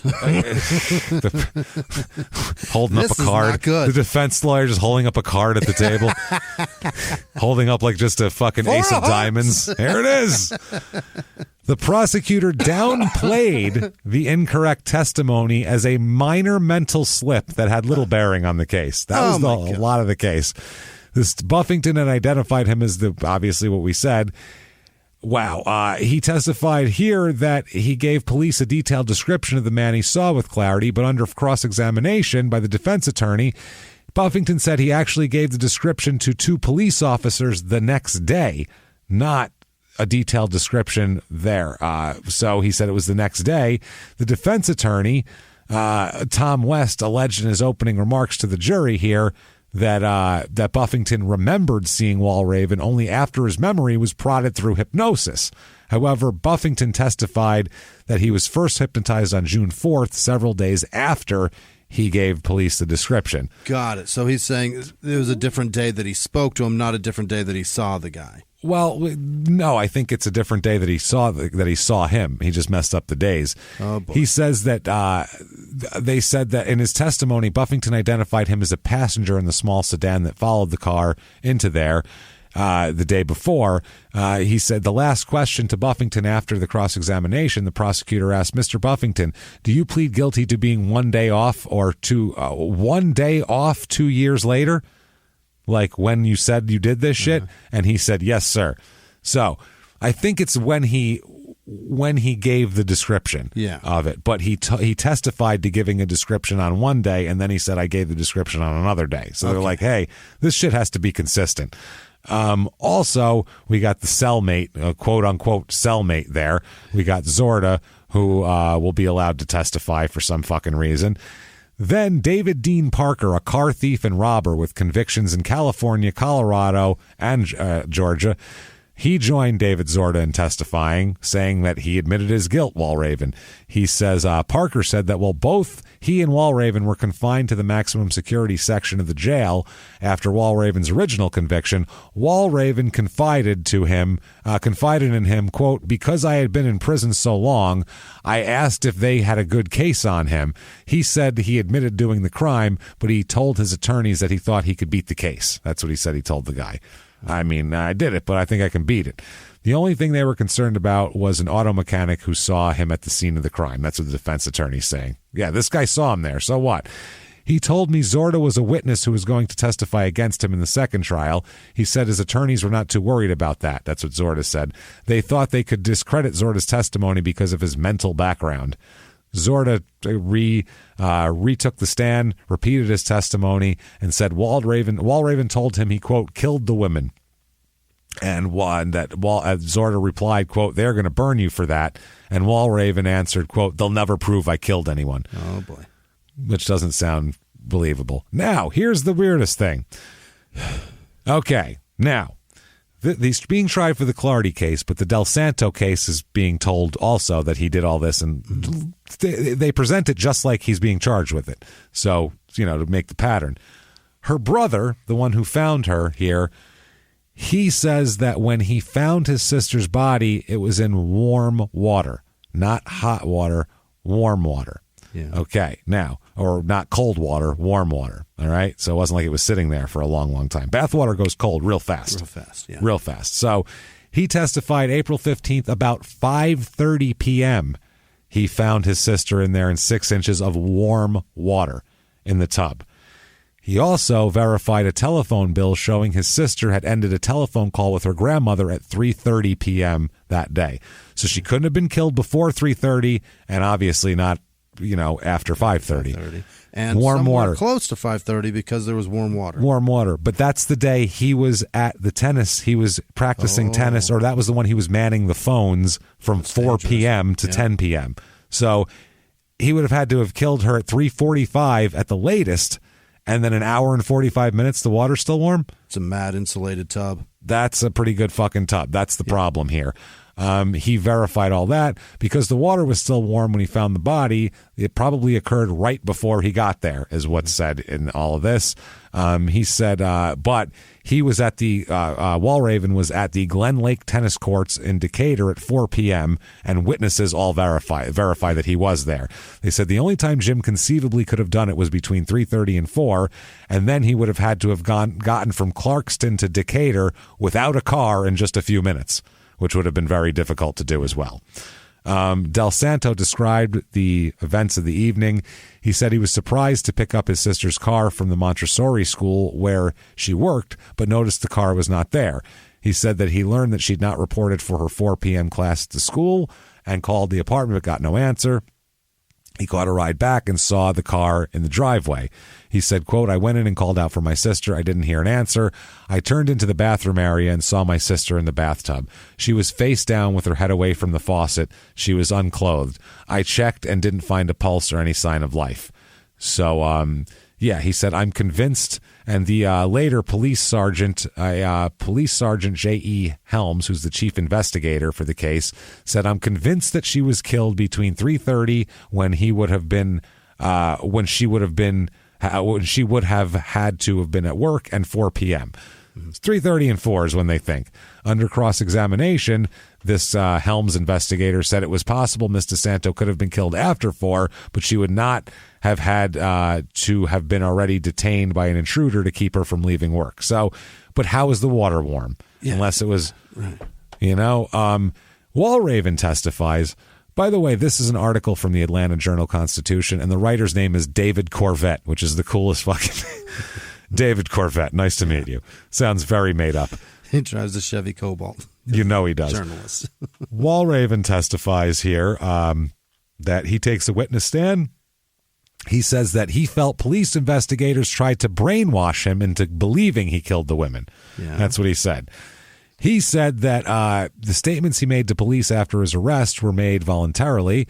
The failure of the trial judge to declare the statements voluntary in the other trial it's a legal thing. He says, quote, I was willing to talk to them without a lawyer. He does say that. He says, I felt I was being brainwashed. I could see that they were trying to trick me into a confession to make me believe I did it. If you didn't kill 3 people, no one is going to talk you into... No. Unless you're like Brendan Dassey going, I guess I did it. I don't know. WrestleMania. How did you find out about me? How did you get my name? That's what Walraven said when they sat him down. That was the first thing he asked when they interrogated him is where'd you get my name? Why am I here? Talking about me, right. They said they asked Walraven if he had killed 3 women, and he said, quote, I don't think so. If I did commit them, I've definitely suppressed the memory, which is a weird thing to say. It's a terrible answer. Terrible thing to say, but it's something you might say to a psychiatrist, but not the cops. You know what I'm saying? Unless you're being sarcastic, you know what I mean? Yeah. Well, if I did do it, I suppressed the memory, I guess. That could be sarcasm. In writing, that looks terrible. It's a bad read. If you're ever brought in, and I've noticed this a few times, if you're ever brought in to be interrogated over a murder, don't be sarcastic. Because that's on black and white, it comes across real bad. Go ahead and skip that part. Go ahead and skip that shit. He said that Yancey recalled Walraven illustrated his ability to block recall by describing an incident where he fought with his father, but he did not remember the incident until years later when his sister reminded him. So they're going over that kind of shit, like you might have blocked it out. So they end up going again to the jury, and this time the exact jury he wanted. Different place, all white, 6 men, 6 women, and they find him guilty of murder again. They find him guilty of murder here, and this time, though, the jury comes back. You, sir, may fuck off, life in prison with the possibility of parole. It's 20 to life. Yeah. So basically life sentence in prison. When he goes up for parole, that's going to look real bad on his record that he... Sure in the fuck, yeah. Raped and strangled 3 women in the bathtub. He's gonna end up having to be in there longer than the guy in Shawshank. He's gonna be there a while. He is going to be there a motherfucking while. So he's sitting in there. That was 1983 that happened. That's the end of 83 he's sentenced. He's still in jail on May 18th, 2004. Yeah. About 21 years later. When actually it was April 18th is when this happened. A correctional officer comes to his cell and finds him that he hanged himself with a used torn bed sheet. Wow. And he is dead. They find he's in his He's in his segregated cell at the Autry State Prison and tore a bed sheet, fucking used it as a noose and strung his ass up. Killed himself. I got a question though, James. Have there been any more stranglings in Atlanta? I'm sure there's been a few since then. I mean, who knows? But I don't know. I mean, it's fucked up. We don't even know what happened after that. Now, one thing I have to say here is don't take it out on this guy, because if you look it up, there is a doctor in Oklahoma City, an internal medicine specialist named Dr. James Walraven. Please, it's not his fault. It's not him. He didn't strangle 3 women and leave them in bathtubs. Don't take it out on him is all we're asking. If you're looking for a doctor in Oklahoma City, maybe go to him extra just because he's had a tough break. He can't help it. When did he do that? What year did he kill himself? 2004 he offed himself. Certainly after DNA, did we should, I mean, granted, they're not going to test it unless... They won't, will they? They won't test it unless there is a legal reason to. Right. He would have to have had a case where he thinks that he can prove that DNA would exonerate him, which in this case is one where if it wasn't him, it would definitely exonerate him. Would. But you also have to have, like, you have to be able to put that case together. You have to be able to put the appeal together. You have to be able to either figure it out on your own or get a lawyer or get one of the guys at jail to help you. It's not easy to do. Yeah. So I don't know. Either he did it and he just said fuck it and offed himself, or he didn't do it and he got tired of fucking sitting there forever and he's not that stable anyway and he offed him. Right. We don't know. Right. We don't know what happened. But, I mean, seems like he probably did it. You know what? I'm going to use, in the words of James Gann, I'm about 70-80% sure he did it. Right? Is that about right? Yeah. I'm about 70-80% sure. I just don't like the logistics of times and where he was at the time and the facts surrounding. It's too much. Yeah. I don't like the bath water. The only explanation I can think about with the bath water is that out of habit, he turned it on and waited for it to get really hot. Yeah. That's the only thing. Out of habit, he let it get really hot. And really if it was really hot with steam coming out of it and then you left it there, it would still be warm probably an hour later, I would assume. Maybe. But on top, it would still be cold. It would have that cold, right, that top layer. Yeah, and it'd be warm like deep. I don't know. So when I take a bath, I sit there till that motherfucker's freezing and then I get out. Well, how long does that take from hot? 20 minutes. Really? From hot, it goes to freezing in 20 minutes. Yeah, super fucking cold. Well, I'm not a bath guy, so if it wasn't like scalding hot when I got in there to where like uncomfortable, it's a 20-minute bath at best. That shit's cold in a minute. So it would be very difficult for him to have done that murder, absolutely. The DeSantos murder. And in my opinion, although she was the only one that wasn't raped. So it's like you look at that and you go, well, maybe he didn't do that one because that one didn't have rape. Well, someone else in the area at that time had that exact same idea to leave someone the exact same way, face down in the fucking tub. It's exactly the same as the other ones, but without the rape. But physically, if water takes a half hour to get cold, he didn't do it, period. Right. That's it, because he was already at the tennis place on the other side of the town. Mix in all the personality flaws that he's got in the childhood terrible abuse. He's absolutely the right kind of guy that does this shit. I'm not saying he's not capable of it, or wasn't capable, but I mean, maybe he could have done 2, and then the third one, he's like, who the fuck had the same idea as me? Right. That son of a bitch. That son of a bitch, and almost got him off. But either way... that is Clarkston, Georgia. Yikes. And that is a goddamn crazy tale of a guy who the options are he is either a horrible multiple rapist strangler or he just fucks his sister. One of the two. Those are the only 2 options that could be true here. So when we come down to either multiple murder, either serial killer or sister fucker, we're really I wish I could name the episode Serial Killer or Sister Fucker, but I can't, unfortunately. Damn it. Thanks a lot, Apple. Thanks, dicks. But on the other hand, too, James, serial killer or sister fucker is just one step away from serial killer. I mean, if you lined up like 3 people in front of me and you said one of these people is a serial killer, and the only information I had to go on is which one of them fucked their sister, I might take that guy. That's aberrant behavior. Maybe if that is too. I don't know. There's I love certainly a problem. This is the only behavior you can make fun of, and no one will get mad at you for like, oh, well, you're shaming or you're making fun of or you're doing that. You can't fuck your sister. You shouldn't fuck your sister. And no one, absolutely no one thinks it's a good idea to fuck your sister. It's the only thing where they're like, well, don't make fun. No, well, yeah, you shouldn't. Because it's like sometimes people will come at us like we're elitists. Like, we're not elite. Jimmie works for the electric company. We're not fucking elitists by any stretch of the imagination. Neither of us went to college. I have a GED. We're morons, and we're blue-collar idiots. We know this shit. The only thing elite about me, James, is my wet wipes. Outside of that, I am trash. But people will come at us like, some of that stuff, like, we'll make fun of people for having a shit bucket on the porch. Right. And they're like, maybe it's an economic thing. And it's like, no. You have 5 people that live in a house. You should be your number one priority. Let's get a toilet in here. Number one priority. All shit? That's the very first question. Money. Yeah. Pool our money and make a shit fucking receptacle. Let's do it. So I don't want to hear that shit. And this is the same way. Fucking your sister has nothing to do with economics or anything else. You just shouldn't fuck your sister. It has to do that. That's about the only thing in society we could go. It shows poor character. And no one can argue with you. No one can have a defense or anything. Poor character. Fucking your sister shows poor character. On both of you. The two of you need to figure it the fuck out. The two of you. Oh, if she's letting you do it, that's not any better. She's just as bad. This is all disgusting. So either way, that is Clarkston, Georgia, and that is a goddamn mess of a bathtub strangling.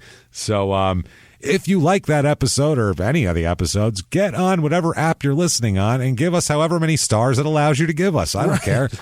Whatever app, whatever amount of stars, 5 stars, 8 stars, 1,000,000 stars, 20 stars. I don't fucking care. Just write some shit down and put stars on it. I don't know. Yeah. Do that. Head over to shutupandgivememurder.com right now for everything that you could possibly want to do with crime and sports and small town murder. By the way, listen to P.S. I Hate This Movie because I had to watch 50 Shades of Grey this week, and that shit was disturbing.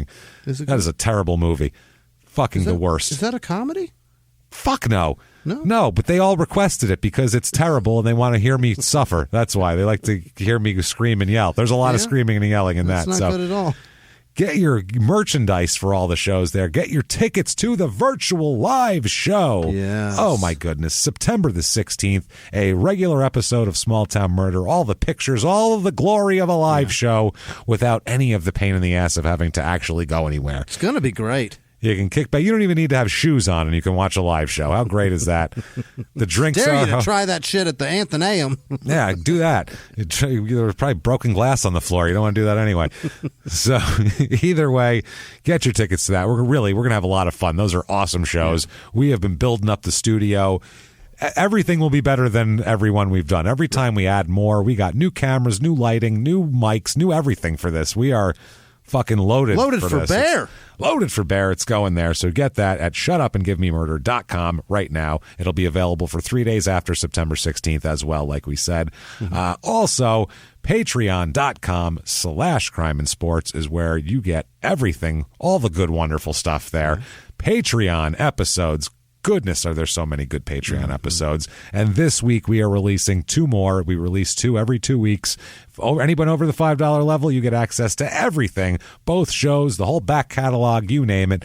Our episodes this week for Crime and Sports bonus, we are going to do the demise of the XFL, which I love making fun of ideas that don't work out more than anything. And like defunct sports leagues are my favorite because nothing is a bigger swing to take than a fucking new sports league. That's crazy. There's so many people involved. You got to have uniforms and logos and this whole deal, and to have that fall apart in a 1-year period is incredible. So you got to really try hard to fuck that up. We'll talk about that. We'll make fun of Vince McMahon and all that shit. Lots of great. Hey pal, we're gonna come over here. And Small Town Murders is our favorite one. We do about once a year because that's how the seasons happen. So about once a year we do it, and it's really our favorite bonus to do. We laugh till we die, and it's so much fun. We're going to talk about Love After Lockup. It's definitely the best show on TV. It's so great. So we're going to discuss Love After Lockup in our bonus. We cannot wait to do that. We're so goddamn excited. Like you're at just bottom of society. Do you feel bad? Do you feel terrible about you? Do you feel terrible about the people you date? Give us a little bit of your time. We'll explain to you why you're living the fucking dream. You'll feel a lot better when you see a, quote, ex-prison guard say, do me. Do me. You'll feel so much better about yourself. Begging a man to fuck her who doesn't want to anymore. I need prisoner penis. Please, do me. It's so weird. So check that out. Fascinating. You get that and everything. So there's so many episodes up there. It'll take you some time to get through those. So patreon.com/crime and sports. Anybody over the $5 level, come join up now. The episodes are really worth it. Trust us. We throw the kitchen sink at those shit, man. They're a lot of fun. We pack a lot into that time. So do that, get those. And in addition to having episodes to listen to, you'll be a producer. So you'll get a shout out at the end of the show. Jimmy's going to mispronounce your name. Brutally, probably, but he'll try hard to get it right. You can do that all at patreon.com/crime and sports. And if you just want to get a shout out, be a producer, have our undying love, respect, and affection, you can do that over at PayPal using our email address, crimeandsports@gmail.com. And if you want to get a hold of the show, plenty of ways to do that. We are at Murder Small on Twitter, at SmallTownPod on Facebook, and at SmallTownMurder on Instagram. That said, I need it, Jimmy. Oh, boy. After all of this mess, I need to hear good stuff. I need good things. Tell me the list of the most wonderful fucking people who would never, ever strangle us with our own hair ribbons and drown us in a bathtub. Hit me with them, Jimmy. This week's executive producers are Justin Miller, who hasn't been donating on PayPal within the last couple of years. I don't know. He just wanted to remind us that he's still here too. And Hi, Justin Miller. I think he was a little jealous of Tin Can Dan getting so much press. Oh, well, thank you, Justin Miller, and it's goddamn fine to have you back in town as well. Thank you. Also, as usual, Jordan Bennett, Cynthia O'Brien, Shauna Hoops, Samantha Karyala. I think it's a J. I don't think it's Karjala. I'm sure it's Karyala, right? I don't know. It's in front of you. I'm a dummy. You can wheel your chair over here. I'll take a closer look, but you're like 4 feet away. This week are Spencer Westcott lost a family member and also had his birthday, and his family wanted him to know that they love him or her. Well, most of his family. Jesus Sorry. Christ. That was a good joke. Come on. It's a fucking... What is our show's about? Give me a break. It's pretty great. But that was a goddamn good joke, and you know it. Other producers also are Alexa Hiss, James Martyr, Jessica Daniels, Krista Walker had a birthday. Happy birthday. Happy birthday. Kelsey Couts, Greg Robin, Jeff Bezos is a MILF, Ariane Cracchiolis. Nope, I'm not going to get that right. Senora Melanie Martin, who does not sound Spanish or Mexican. She could be, but she is also Ricardo Yarmillo's Heina, so happy birthday. Happy birthday. Ashley Vio, Todd Robertson, Thomas DeMello is like Carmen Sandiego traveling everywhere this week. He is in Paraguay. Nancy Weaver, Frank the South African birdwatcher. That makes me laugh so much. My bang maid, whatever the fuck that is. Frank, Always Sunny. Oh, yes. Can I bring my bang maid? Yeah. General Booger Johnson, Janice Hill, Thomas Smith, Brittany Coffey, David Adlam, Tierji, Terhey, Thorson Holland. No, that's not. Yes. Mr. Cotter's mustache. That's pretty good. Andrea Martinez. Rabbi Shmulovich has an anal fissure. No. Wow. You don't want that. No one wants that. Heather Norton, Jennifer Ward, Jessica Finch. Happy birthday, Jess. She also made me a very nice eyeglass holder, James, with skulls on it. Oh, that's so sweet. Thank you. Maria Rasper. Nice. Jake Morgante, happy birthday. Monica Frickovich, what? Pixie De Leon, Scott Sullivan, Stymie, and Petey. That's from, I know them. Those are the our gang. Where's Alfalfa? Yeah, and also Charles Bird. And the rest of this, James, it's so deep. Victoria Mintkin, V. Conrad, Cole, Varela, Ryan Levitt, Jim Richmond, Sam with 2 M's. I imagine that's whore. Ryan Walkish. Yeah, it's a whore. Rebecca Gilbertson. Hannah McGrath. Robin Hall. Jacqueline Brothers. Patrick C. Brianna Kirby. Janina Kitamaki. Nope. Wow. Hope Rodriguez. Sophie Alderman. Dalton King. Kristen Reibelt, Anya, Olin Leon, Maddie Hensley, Axel Gessner. This is brutal. Frankie Hensley, like the skater?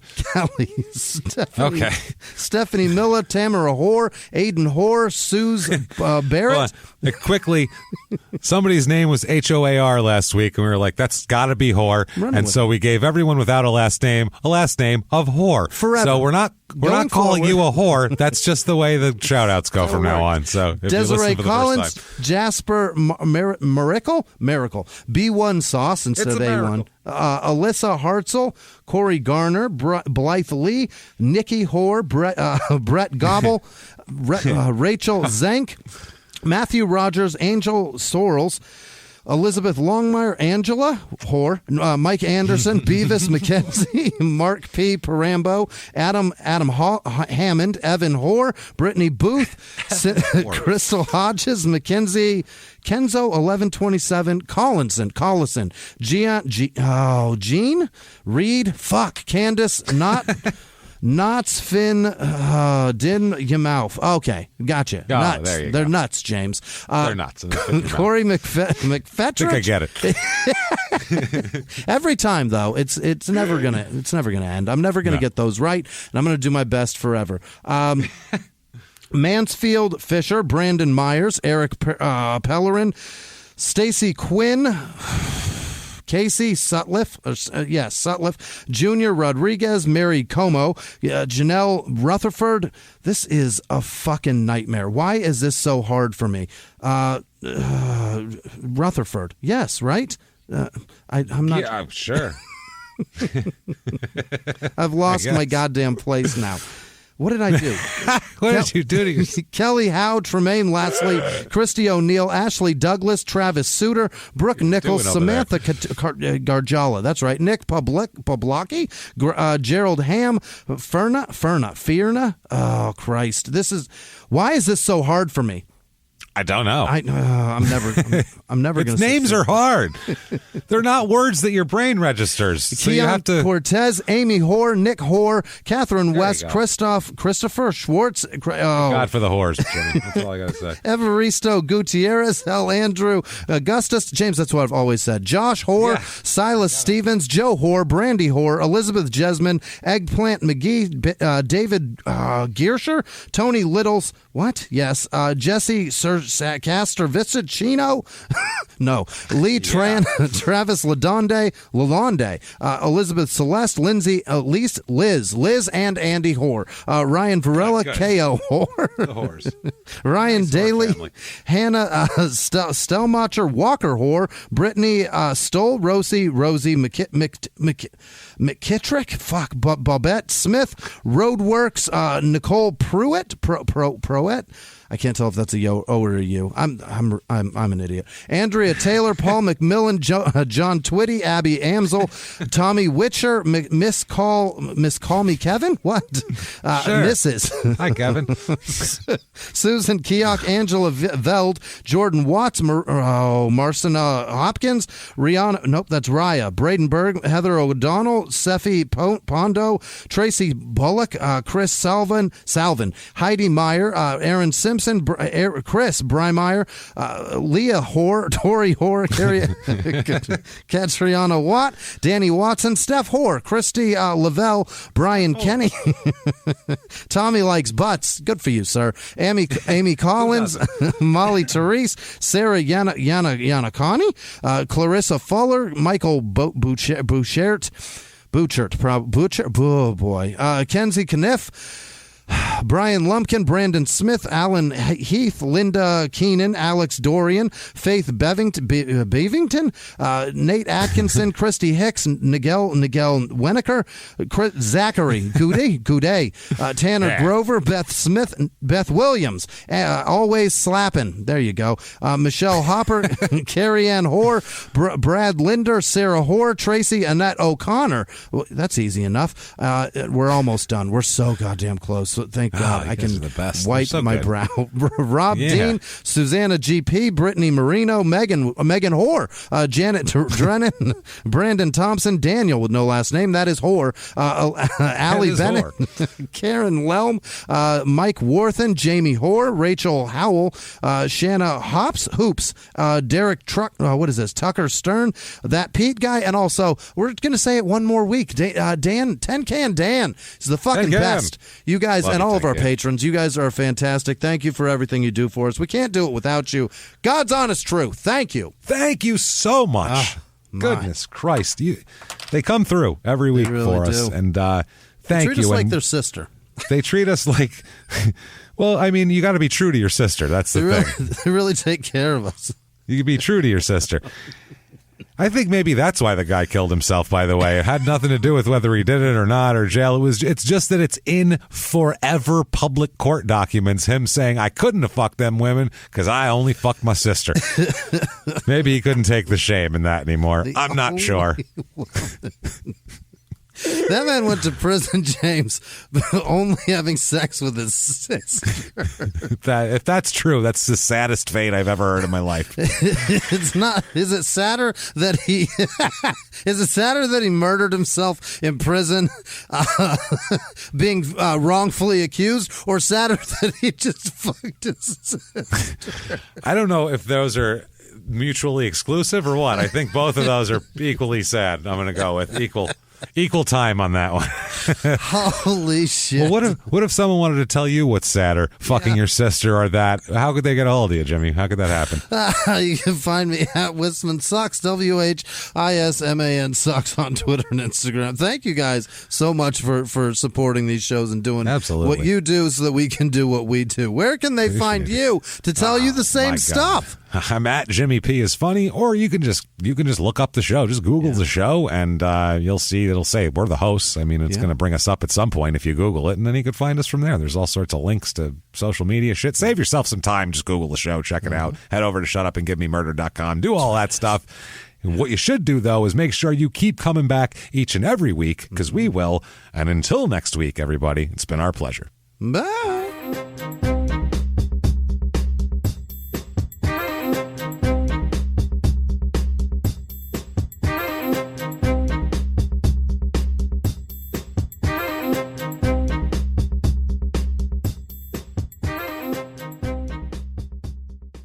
If you like Small Town Murder, you can listen early and ad-free now by joining Wondery Plus in the Wondery app or on Apple Podcasts. Prime members can listen early and ad-free on Amazon Music. Before you go, tell us about yourself by filling out a short survey at Wondery.com/survey. He was hip-hop's biggest mogul, the man who redefined fame, fortune, and the music industry. The first male rapper to be honored on the Hollywood Walk of Fame, Sean Diddy Combs. Diddy built an empire and lived a life most people only dream about. Everybody know ain't no party like a Diddy party, so. Yeah, that's what's up. But just as quickly as his empire rose, it came crashing down. Today I'm announcing the unsealing of a 3-count indictment, charging Sean Combs with racketeering conspiracy, sex trafficking, interstate transportation for prostitution. I was up. I hit rock bottom, but I made no excuses. I'm disgusted. I'm so sorry. Until you're wearing an orange jumpsuit, it's not real. Now it's real. From his meteoric rise to his shocking fall from grace, from law and crime, this is the rise and fall of Diddy. Listen to the rise and fall of Diddy exclusively with Wondery Plus